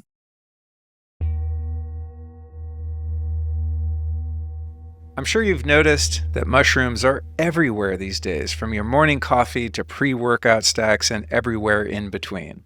But you might not know that there is now a legal psychoactive mushroom with a long history of indigenous use that crushes anxiety like nothing else. It's called Amanita muscaria, and it is the star ingredient of Dialed from Eons. But don't get it twisted, this isn't psilocybin. It's muscimol, a completely different compound that delivers calm, grounded focus without having to trip. And thanks to Eon's QuickSome delivery system, the effects hit clean and super fast. All you do is just dissolve 1 tablet under your tongue and you will feel the shift in minutes. I've been taking supplements since I was a little kid, literally, and I've tried everything for anxiety. CBD, GABA precursors, nootropics, and even microdosing psilocybin, which I still love, but for different reasons. But this product called Dialed really blew me away. It helps me stay calm and centered without sedating me at all, so it's the perfect combo of clarity with the side of chill. If you want to do a deep dive on this, I highly recommend that you do. It's really interesting. Go back to episode 595 with Eon's founder, Alex Wolf, to learn more. Then you're definitely going to want to visit lukestorey.com/eons. That's EONS. And the code there is Luke20, and that'll save you 20% off. Dialed is truly a unique vibe, and Eons, my friend, is the future of fungi. So you definitely want to check it out. Again, that's lukestorey.com/eons, and the code is Luke20. Now I want to ask you, because I know people are going to hit me up about this and be like, why didn't you ask them this? So I mentioned earlier this company, Quantum Upgrade. And I think when they came out, I asked you about it or mentioned it to you because I work with them and I use that service too. And so ever since they came out, you guys have been around much longer. People ask me, which one's better? What should I do? And it's like, people are very black and white. They want like, everything is binary, right? That one sucks. This one's the best, vice versa. My answer is always like, I believe in both of them. I use both of them. They're awesome. I don't know. Use your intuition. Try both out. Sign up for a month for each one. See if you notice anything, which one feels better. Like, be your own guide, because I don't kind of operate in the world of either or. There's better and not as good. But if anything, it totally sucks and I think it's irrelevant or harmful, then I just don't do it at all. And it's on the no-go list. So I know you guys are, very respectful fellas and you're not like competitive in your nature, but what would be your answer to someone who asked me that? Which one's better or which one's better for me? Well, I would say that the customer portal and the control panel is so useful for this, because you can turn EMF mitigation off. How do I feel? I can, turn the service off. How do I feel? That ability to do that, I think we all have to be our own instrument of what works for us and what doesn't work for us. I would put it back to the person. Now we have a no credit card free trial. That's not the case for them. Makes it a little more difficult, but that's been from the very beginning, that's been our ethic, no credit card. And the other piece is what happens to others in the house. So we very often get mothers or the woman in the household who doesn't tell anybody else, and they put it on and they see what happens. And that's another barometer for, is this working? And keeping things separate and trying one at a time is really important. And giving it some time to do its thing. For us, I mean, these stories from, my husband, we had one the other day. Well, my husband, I've known him 17 years. He's been depressed. He gets angry at everything. It changed. Like, it's been a month. He's not like that anymore. It's like, what happened? He had no idea that the service was on. And same thing with kids that happens. So, because our minds can play lots of tricks, but if we can see what happens for other people and plants in the environment, that's a real measure. Totally. I love that, because you're not going to hurt anyone. You're not doing anything kind of against their will or behind their back, right? It's like, at least you believe it can only be helpful. And so it's a great way to see if you're deluding yourself into thinking something's working when it's not, because you just hope it will and wish it will. It is a great practice to kind of like observe someone else and without them knowing that you're observing their changes. I would mention the science too. So in any of these new like frontier technologies that are happening, there's science, hopefully, if they're valid. But in frontier science, it's the effect you look at first. That's what Dr. Schwartz taught us. So is something happening? That's beneficial. So, we've focused on really going deep in symptoms on EMF. Like, is it reducing those symptoms and increasing the quality of life for those people? So, in developing that instrument, that 30 symptom instrument, testing it, then going on and doing a replication and another replication. So when you look at a company, take a look at their research. First of all, are they measuring something that you care about? Like, do your platelets clump? Well, is there a study that shows that platelets clumping or not clumping is affecting how I feel? You need, when you're using a non-traditional measure like that, you need to have the research, multiple research and replication that actually is valid as a measuring tool. So it's important to look at when you look at a website and you look at their research. First of all, is it something I care about? Will I feel better? Is the research showing I will feel better? Are some of these, non-standard things validated in some way? Like, where's the validation? And are the results shown? Because there's a lot of marketing that happens and a lot of slick like claims. But if the claim is not validated by the research, it's probably just a marketing, phrase. So with the actual data being shown and the actual research shown, then you can see, okay, is this really valid?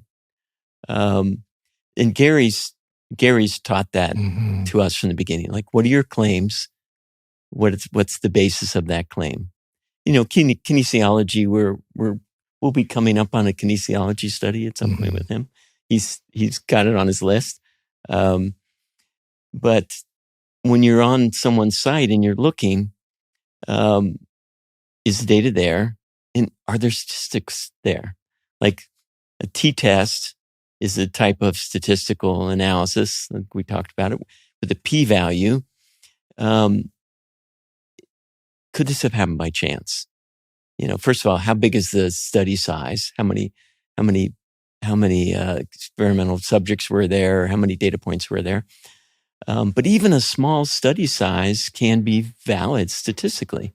Like we had a study size of 10 participants in EMFs, and we had a p-value of 1 in a million. So there was a 1 in a million chance of that being by, that probability of that being by chance.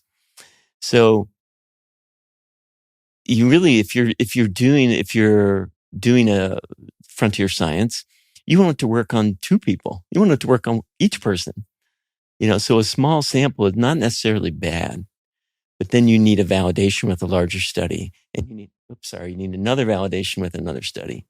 So that, very conservative approach to science in a frontier science area is very important. Because if you just say, oh, well, platelets clump or don't clump, or this happens, unless there's and there could very well be a valid basis to that. I'm not saying there isn't, but in someone's site, you want to look for that. Absolutely. Yeah. I think that's fair and measured. Yeah. Thank you. No pun intended on the measured. And who's the person doing the research? Is it some obscure research institute with a post office box somewhere that has a good name? You just dig a little bit deeper, and you can learn a lot. Being a healthy skeptic. Yes. Open-minded skeptic is it's not easy, because the mind likes to analyze things and make them wrong. I think Jeff probably answered that better than I could. My position is, trust yourself. Try different things and trust your own experience. Yeah, 100%. I mean, that's the thing, because everyone's so unique, right? Everyone's biochemistry, everyone's history, everyone's family lineage, right? Influences seen and unseen. It's like every single person is going to have a totally different experience with anything and everything they do in life, right? There's some people that get thrills from freaking skydiving. You couldn't pay me enough money to go skydiving. It's like, it's just not my thing. It's going to affect me differently. I'm going to be super traumatized. Someone else is going to be like empowering, life-affirming experience. So everything from there and in between is very subjective. So I appreciate that approach. But I did want to ask you, because I know for sure people, why didn't you ask them about the thing?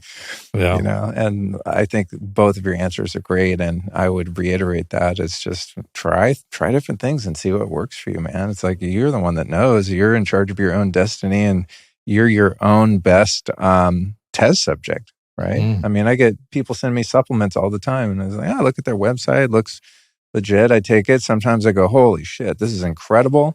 Sometimes I go, I don't feel anything, I might give it to the next person. They're like, the one that is incredible for me does nothing for them, and vice versa, So experimentation, I think, is the way.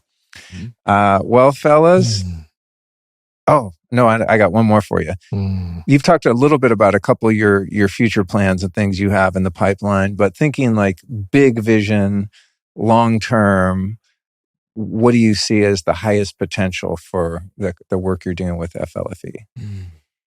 Like if you had, the resources, the staff, all the energy you would need behind you, what would you like to do with it? Well, the mission is to, and it's somewhat technical because we're kind of technical. It's a fairly technical field. At least I am anyway. The mission is to support the evolution of consciousness in an economized society. So when we talk about the optimal level of consciousness for a household to be at, when people work for a living and have to, pay a mortgage and rent and support a family or participate in that, that guides all of our resources. Now we're coming out with new things on the back end that will give people that are on a little different path some other options. Now, what's interesting about consciousness compensation, and you've heard of this, Luke, is that one person at 500 on the Hawkins map right now might counterbalance for 340,000 people below 200. And that'll change depending on the level of consciousness of the planet. But we're all connected, right? And so a rising tide floats all ships. That's a Hawkins quote. Oh, At least that's where I heard it anyway. 100%. Yeah, I love that. All his little sayings like that are like lodged into my memory forever. But we know this, right? You walk into a cathedral or a meditation class or a yoga class or a plant medicine ceremony. You walk in a room, it's uplifting. You could be in a 12-step meeting. It's a great example of that, right? I mean, I used to go into meetings. I was ready to freaking kill myself. And I'd sit in a room full of people for an hour and walk out and be like, everything's fine. I feel great. What happened? There's more people at a higher level of consciousness than my sorry ass. And it was the law of entrainment kind of brought me up to their collective level, Yeah, so the power, I'm sure that's scalable. Oh, yeah, that's the power of place. In fact, the 12-step program seems to be the most powerful personal development program on the planet. It helps so many people. There's so many programs. And there's 3 principles that are in the 900s. I think it's 3, is it 3, 9, and 11? I can't remember. Really? Hawkins talked about it. Oh, we could do it one day. We could go through it if you want. Dude, it's funny. That was one of my questions for him. It's funny now because I'm like, it would be kind of irrelevant to me now. But he used to talk a lot about calibrating the big book, the book Alcoholics Anonymous, and different things about the steps and meetings and all of that, which were really pertinent to my life at that time. But the book that I derived the most benefit from was, we call it the 12 and 12, but the 12 steps and 12 traditions, which was written some years later, maybe 10 or 12 years later, and went into much more depth on each of the steps, not so much as in their application to not drinking alcohol, but in actually like the evolution of your character, the refinement of your character and spiritual experience and all that. So I always found that book to be much more kind of tangible. And that was going to be my question. You never talk about that book. And that's the one that really moved me, calibrate that. And that was my silly question. And now it kind of, as I said, wouldn't matter. But I love that he used to make, that correlation a lot and spoke so highly of that because that was my experience. Saved my freaking life, man. There's no way I would be living right now if it weren't for those principles. Well, he's pretty transparent that he was active in the 12-step movement for, I think, 56 years at one point, I heard. So that's a lot of meetings. And and he's obviously a good calibrator, so he calibrated the principles. Yeah. It just reminded me of another funny thing. When I first found his work and saw that he was living and giving lectures and stuff, I emailed their website and was like, does Dr. Hawkins ever speak at any meetings? Because I was going to drive out to Sedona to see like if he was speaking in a meeting, and whoever answered was like, he's not really in the program anymore. You can come to one of his lectures. That's funny looking back in the past. That brings me to something I almost forgot to ask, which I was going to start with. So as I said, I only text you if it's like an emergency situation because I know you're a busy guy and you're not like, I'm not paying you to calibrate stuff. But occasionally when we do talk, I'll check in with you about the state of the world in terms of, calibration, because I know you kind of keep up on current events in that way. So hopefully there's enough relevance to the listeners at this point in the conversation to understand the muscle testing and kind of the level of consciousness, right? So you can attribute that to any place in history, a location, a group of people, an idea, a book, a song, right? So where are we at right now? Where's Canada? Where's the United States? Different locations that are higher or lower. Because I'm just personally so curious. We're coming out of really a dark time. I mean, I think with this whole scamdemic, I mean, it's just like, dude, that was hairball. I don't know that it's totally over, because I think a lot of the players behind it are just doing whatever they're doing now and planning something else probably.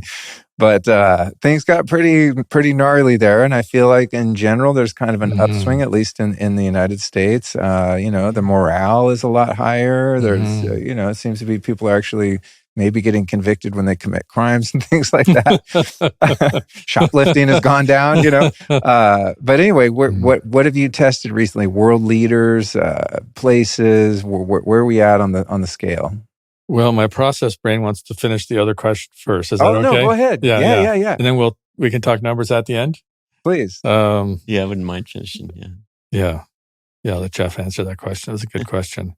Well, usually when I'm present enough, I feel like I'm present enough now. I usually ask the creator, how should I answer that? Because there's a general answer, but then there's like, what's the answer between Jeff and Clayten and Sherilyn and Jared and Luke and your audience today? That should be said about the mission.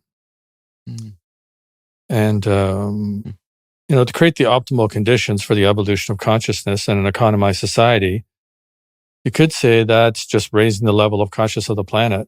And there is a law of non-interference that we all have to live with. We don't have the right to interfere with people.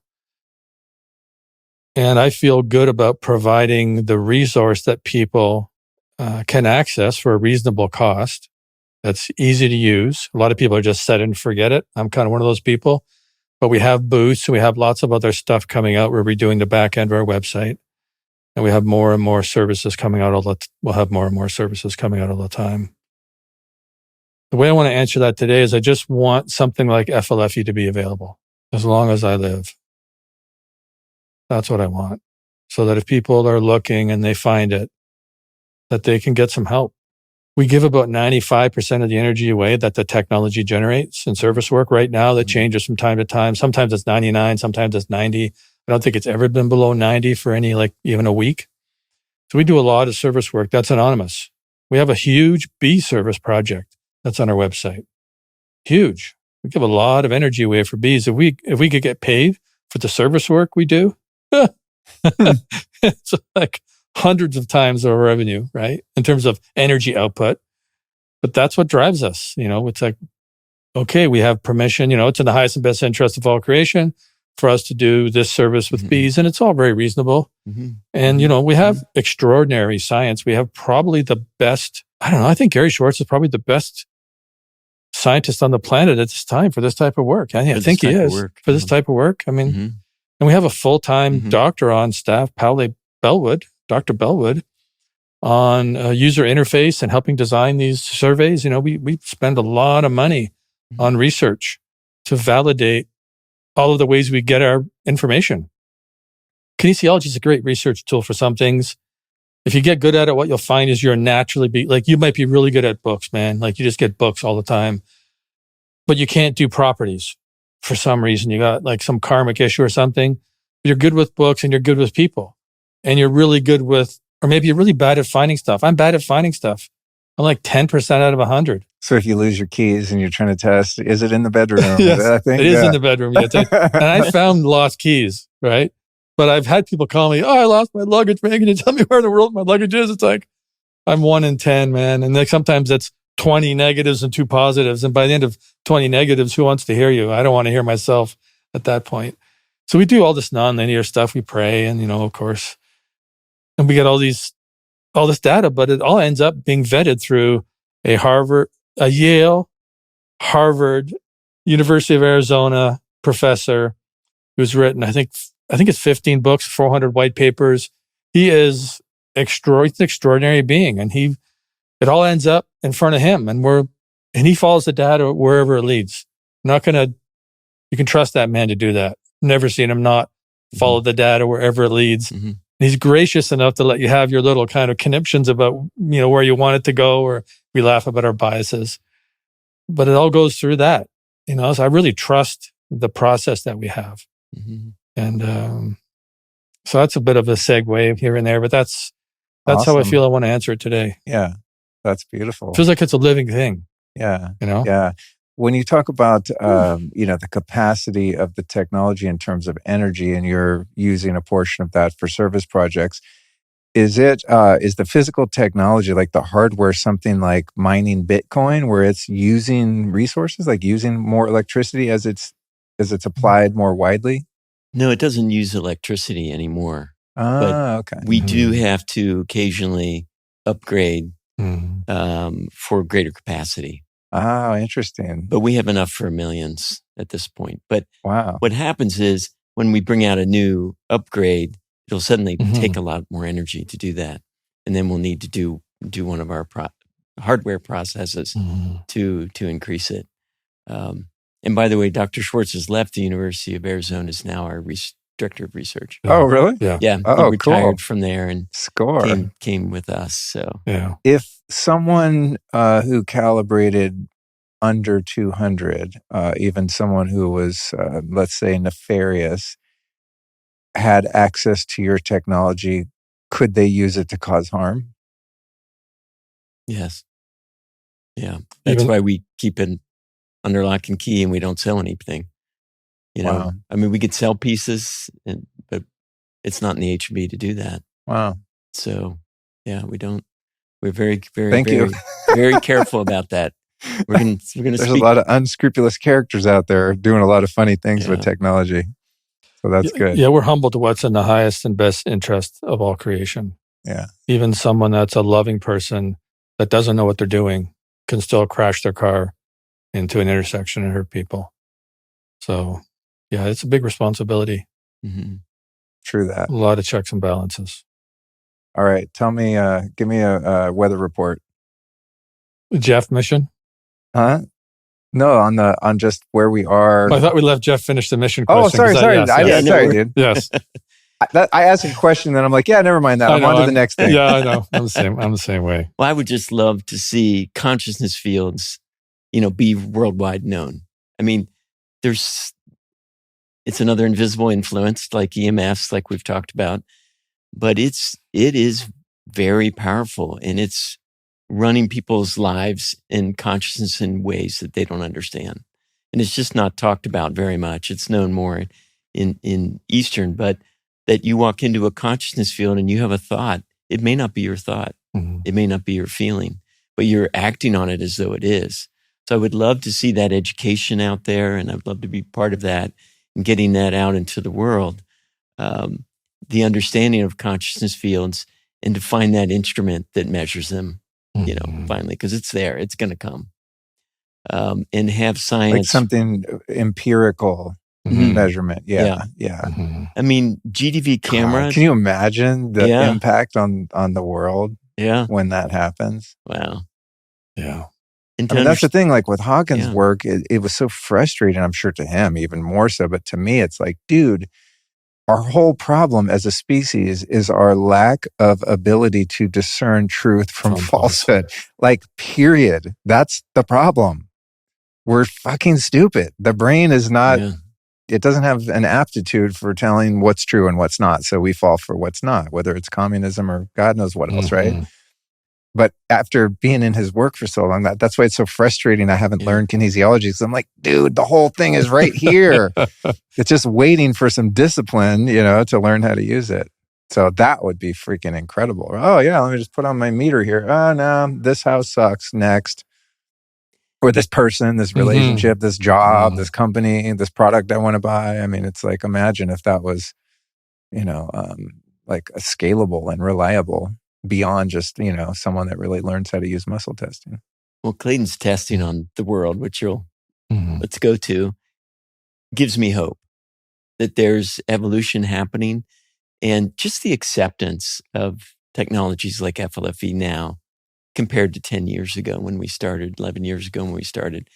It was a slog, and personal experience, but more and more people have personal experience of Reiki, of nonlinear technologies that they know works because they're experiencing it. So for that to move more and more into the mainstream science, that's what I see for the future, and I think we're going there. And to have FLFE in every home, love to see it. To expand that and technologies like it that do good in the world, that the science is there, that everybody can see and say, oh yeah, okay, I want that. Can you guys see on the back end how many people have applied the service to the White House? Do people do that? Oh, yeah. They can, yes. I've thought about that. I'm like, do it to the local police station, the courthouse. I think where any, government institutions are housed. I'm like, blast them schools, right? Yeah. We recommend local. Go local, because everybody has done this. Those big ones. Big ones, yeah. I mean, imagine if all the U.S. indoctrination centers, universities were of high consciousness. Have you calibrated the universities lately? Oh, God. Seems like in locations where and UT, Austin would not be an exception to this. It seems like wherever there's a university, you have like this mind virus of just insanity that sort of bubbles out of that particular location. We haven't mentioned our pay it forward yet. And just before I do the calibrations. Oh, cool. So if you try a subscription for a month, even, you get a pay it forward that leaves the technology at 500. It doesn't necessarily mean the property will go to 500 it goes on properties only. And our commitment is to have that be a gift to that property that you choose, for as long as Jeff and I are alive.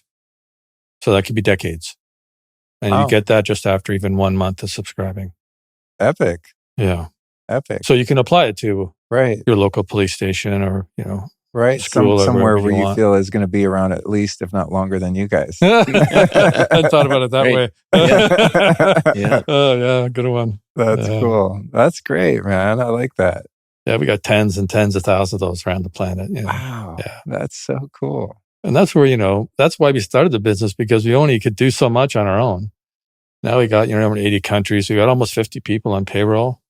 We actually just bought a building, Luke. Holy crap, dude. That's a lot of people. Yeah. What are they doing? You'll see it. Talking to customers all over the world. Okay. All over the world. world. Holy crap, dude. Yeah. They're not all full time, but, we got accounting, and we got, human resources, and we got the research department, and we just bought a 3-story building. We're on 10,000 square feet upstairs. We got, I think it's 8,000 on the middle, and then we got a parking garage down below. So we're so cool. Yeah. Congratulations. Yeah. I love it. That's a lot of people though, man. Like, wow. I had no idea. Well, part-time cleaner, it adds up. The majority are talking to customers. Yeah. Talking to customers. I mean, we talk to every free trial if we can. Mm-hmm. And we talk to customers on a regular basis, and because they're going through change, they're rising, pieces of them are healing, and they want to talk to somebody about it.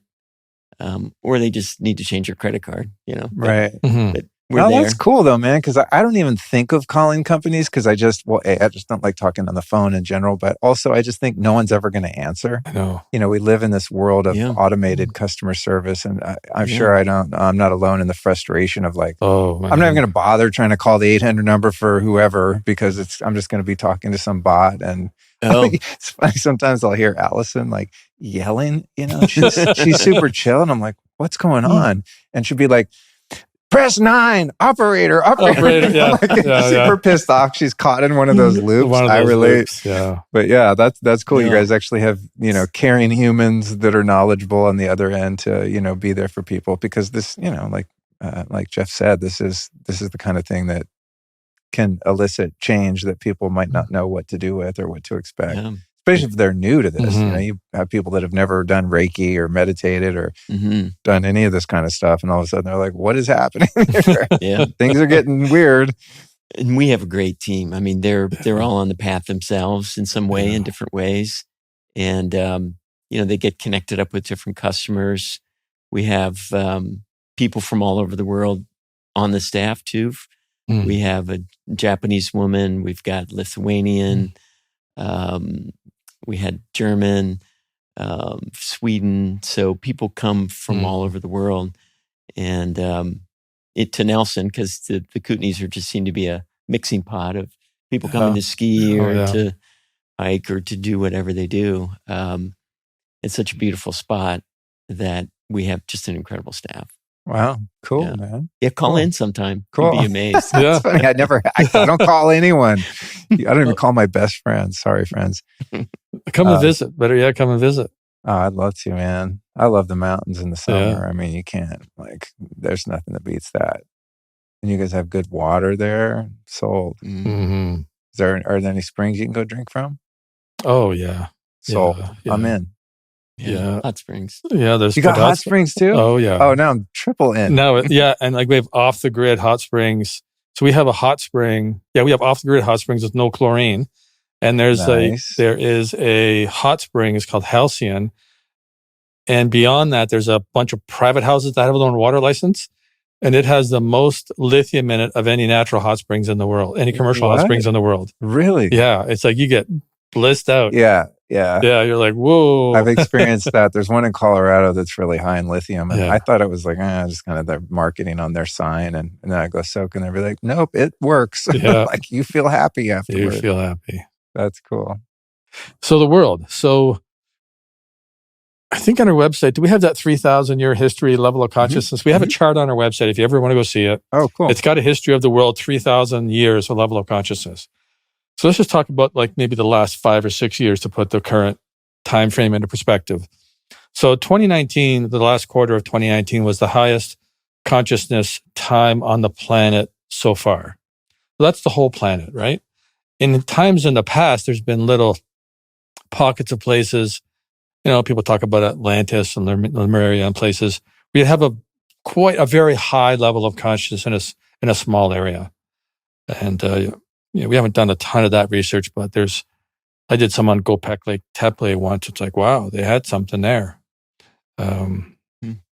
So it was about in the 240s in the 2019 in the fall. The lowest month we've had since the Dark Ages, like the Inquisition, was April 2020, which was 100 on the planet. Whoa. So 100's fear on the Hawkins map for people who don't know. 250 is about neutral. 200's integrity. So, the world came up, it went over 200. And we have it on, like you have the January 6th event and you have Ukraine war starting. And so the world, since the Ukraine war started, has kind of been below 200. We went up above 200 and came down below. The world is at 199. It's been there for quite a while. So we're right on the edge of getting over 200. And I think that if they can find a solution for the Ukraine and Russia, that the world will probably go over 200 again.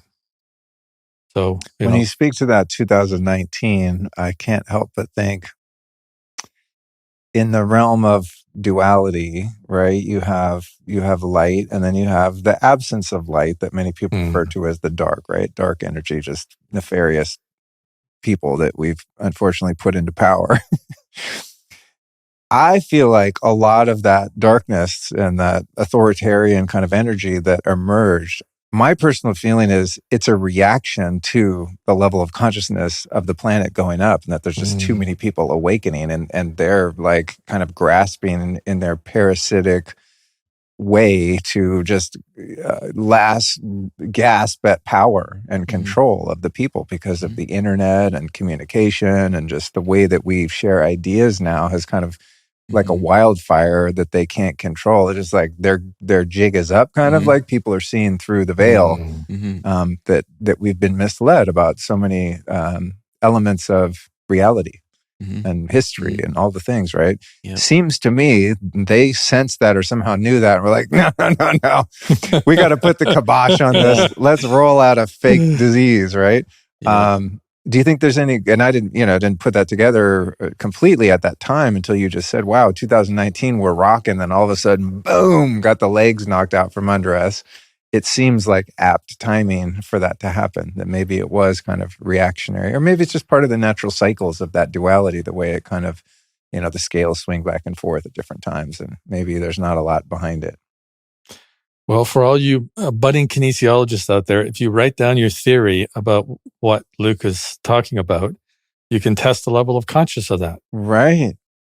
So I won't talk to that, but I will talk to... So in Hawkins' map, and this is something that's kind of, when you get into I got this after about 3 million calibrations, right? So there's a concept called breakdown breakthrough.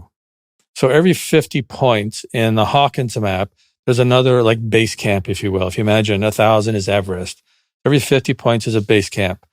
And oftentimes to get to 250 as a planet, because we were in the 240s, there's lessons you have to learn to get to 250. Mm-hmm.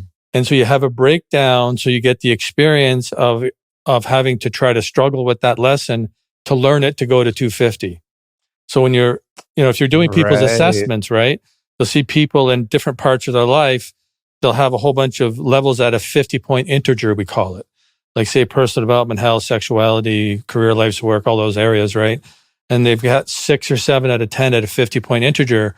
They're often ready to go to the next level because there's a lot of tension, right? So I think part of what happened in the fall of 2019 is humanity needed to learn a lesson to go to the next level. And, for whatever reason that happened, if we were a more evolved planet, I think we would have handled it in a more evolved way. So that's one way to look at it. Yeah, that tracks. You want to talk about some of the other numbers? I mean, well, U.S. would be great. I mean, yeah. Well, the U.S. it has gone way up, like way up. Like a year ago, it was 320, for example. Let's say over the previous month, now it's 470. Dang. And people are like, "What's happening with the U.S.?" It's like, well, people could go and steal stuff in certain areas. If it's less than $1,000, was it $900 or $1,000? They wouldn't, they wouldn't convict them. So there's the rule of law. Controlled demolition of the legal system. I'm not saying, I'm not trying to make a judgment. I'm saying that. You don't have to take ownership of that. Yeah. There's no way that the system could be that dumb if it has to be intentional. That's my perspective. Yeah. But anyway, it doesn't matter. It is what it is. So rule of law is in the 400s, reason, legal standards, accounting, right? It's all in the 400s. You have professional standards you have to adhere to that are vetted and agreed upon by a professional society. And so now you have people that are in the country illegally being moved out of the country. And you have borders that don't allow people in illegally. Now, immigration has been in the US and Canada part of the foundation of how our countries were created, right? And it was legal. And so when you have legal immigration, it's different than illegal immigration. If it's legal, you get to vet people and check their backgrounds and see if they have something to contribute. And if it's illegal, it's just people are just coming in. So I'm not saying, I agree with everything about the current administration. I'm not, making any positions about that.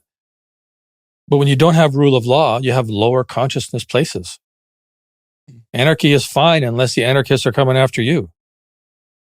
So you have legal immigration. The borders are now stopping people from coming through. There's always some back and forth. So there's just things like that when you look at a society, when you have a lot of unlawful and sort of unreasonable things happening, like why are we entitled to go in and steal the product of someone else's labor in a store and not have a consequence? I mean, if someone's not getting paid the way the current society works, then how can people continue to produce things? There needs to be an exchange, and there probably always should be an exchange of energy anyway, right? I mean, if we're wealthy enough, we can be generous and give, but there usually needs to be an exchange for the whole system to keep working. So that's a breakdown of a system.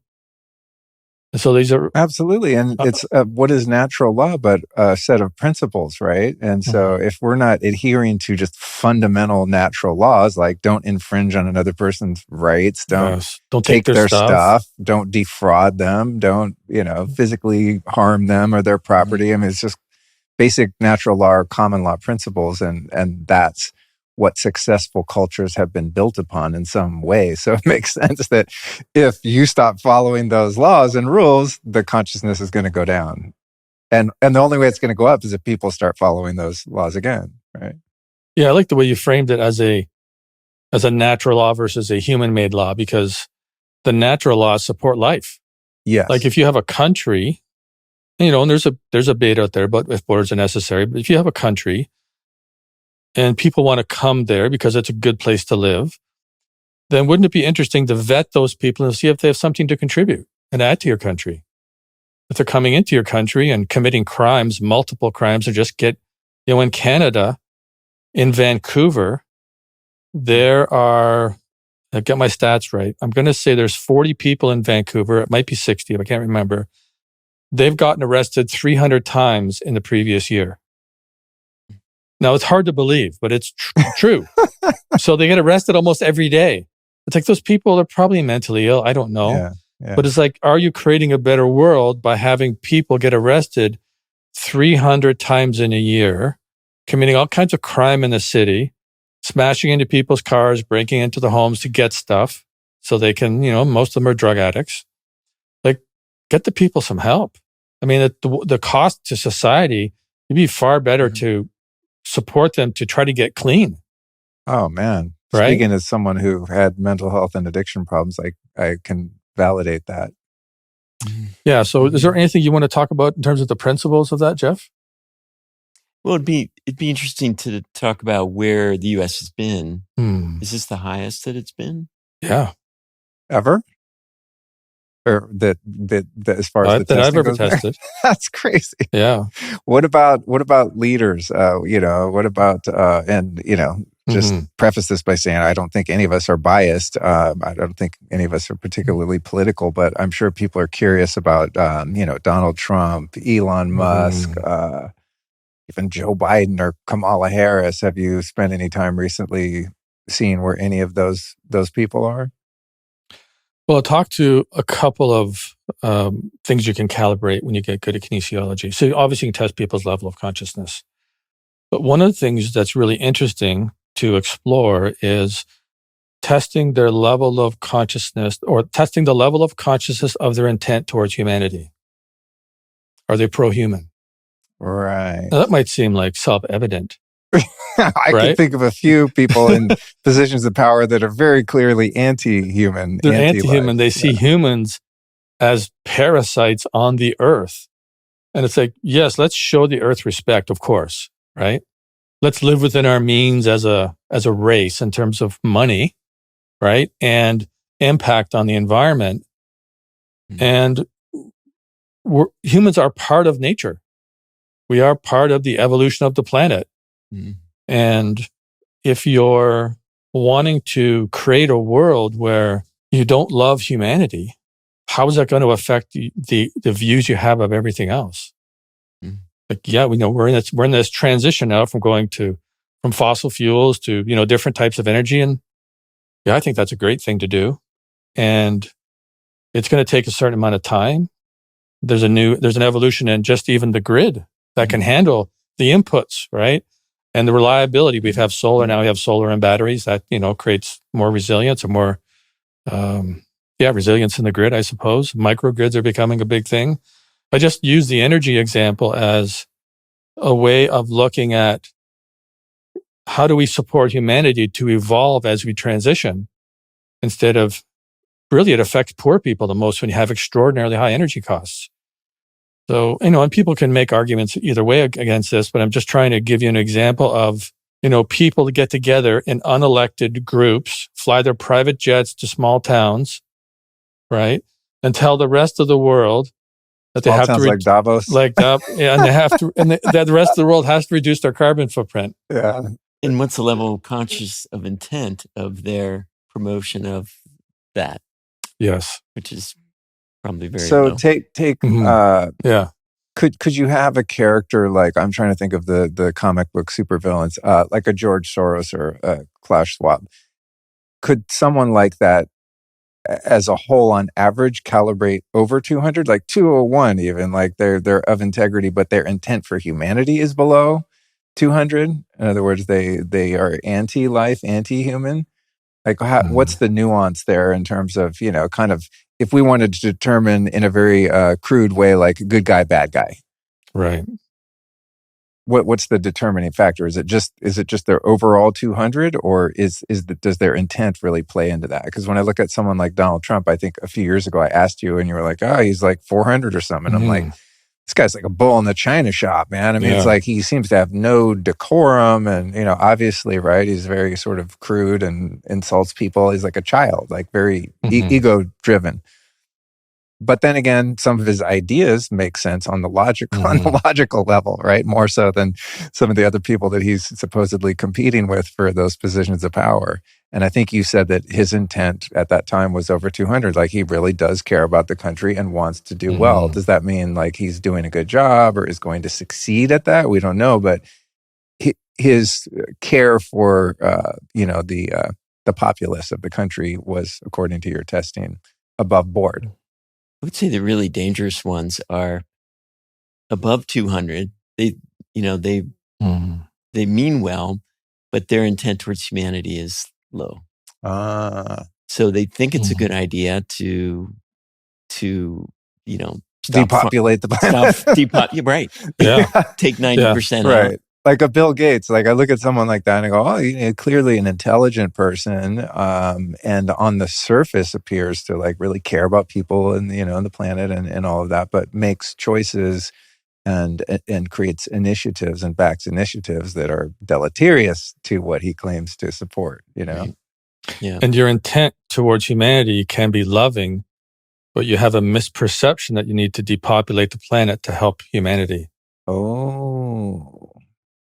So we don't usually talk much about this. I'm sure you don't. Just because our mission is like... That's why I put it at the end. We lost a lot of people already probably by this point, that aren't really invested in the conversation. Yeah, I mean, our intent is to raise the level of consciousness of the planet, if you want to say, or create the optimal conditions. There's always that law of non-interference. And there's people that know far more than us about the deleterious effects and the negative things that are on the planet. We have our ways of assessing things. But it's just not our focus, because there's people that are way better at it than us.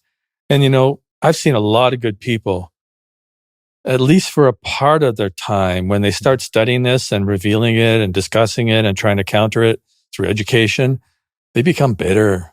Yeah. Bitter, angry, and disturbed for a while. Some of them never grow out of it. Some of them do.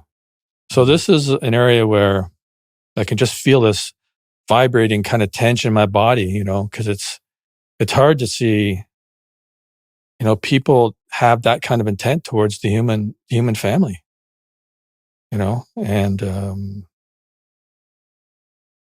I get charged on it, and I'm really having to bite my tongue, because there's things that I don't think will be helpful if I say, because then I have to, I think I should rationalize and justify it. Then I have to go into all ways I do that, and it's just not my thing. Yeah, like there's enough people doing that. We want to it's just our mission when we pray, what would you have us do, Lord? Right?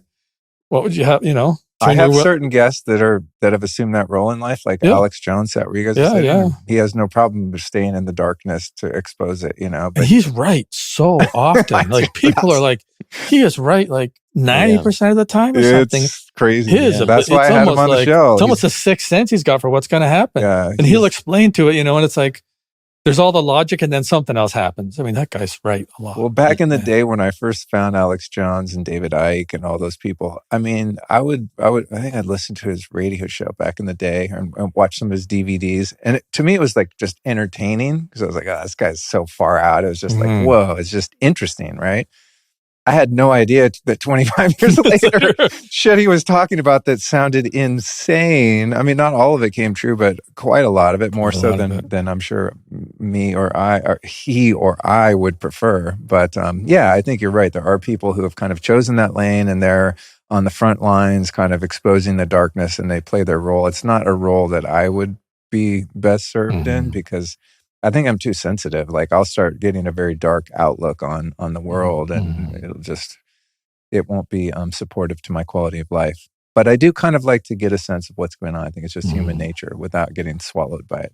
So can you tell us, without, it doesn't have to be your opinion, is Donald Trump over 200 right now? Have you looked lately? Yeah. So if you're doing an assessment on somebody, you do an overall level of consciousness. Right. And then you do their level of consciousness in different parts of their life. Right. And you write a definition out for those parts, because truth is always in a context, right? So you have a definition. And so he loves America. His intent towards America is over 500. And his intent towards humanity is integrous. Wow. In spite of whether you like him or not, Yeah.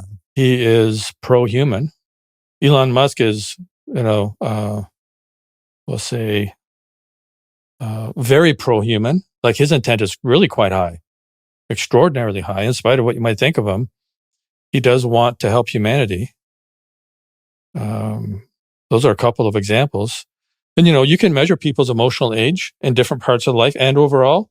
And, we all struggle with growing up. We all struggle with growing up, right? I mean, Yeah. there's some parts of our life where we just don't do so well. Mm-hmm. And, oh, yeah.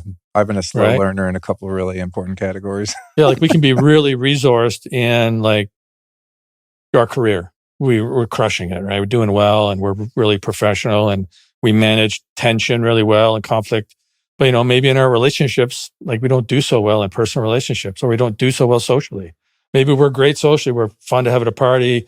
People love to be around us. We understand the dynamics of social interaction and compassion for the awkwardness that most of us feel in a new environment. But we're not great in our health.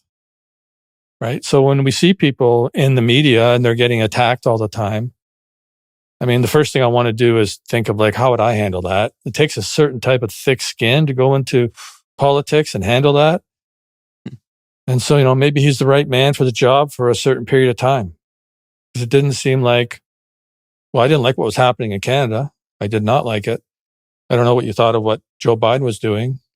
Or not doing. We're not doing. Whoever was pulling the puppet strings on that. So that person, I'm not trying to avoid your question. I'm just trying to frame it. Right? I mean, the context is everything, right? Mm-hmm. I mean, they're at the highest level where we go beyond the, good guy, bad guy, right? Everyone's kind of playing their role. I mean, I've seen the divine orchestration at different times in my life. I mean, even working with my resentment toward certain people in positions of power and come out of that experience and actually, they're playing their role perfectly.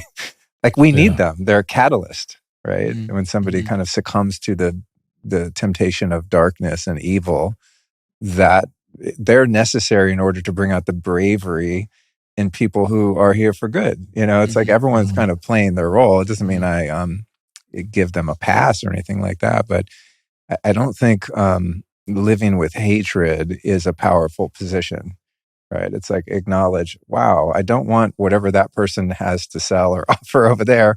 So what am I going to do to counter that is to create more light over here and, amplify what I do want to see in the world. Mm-hmm. But it is a curiosity, you can't help but wonder sometimes. Oh, yeah. Like Elon Musk is one for me that's a real enigma because he's blatantly deceptive about the things he claims to be doing in space, like sending a car into space. I mean, it's totally fake. And he sticks to that. No, this is real. This happened. This is true. In my life, I would never be able to live with a lie, like especially a lie that big and lying to, hundreds of millions of people that listen to what I say. I wouldn't be able to sleep at night. Therefore, for me, that would mean I would be so far out of integrity. I mean, it's like it's unimaginable to do that. So I see him and I kind of superimpose myself into him. I go, well, that would mean to me that I'm evil.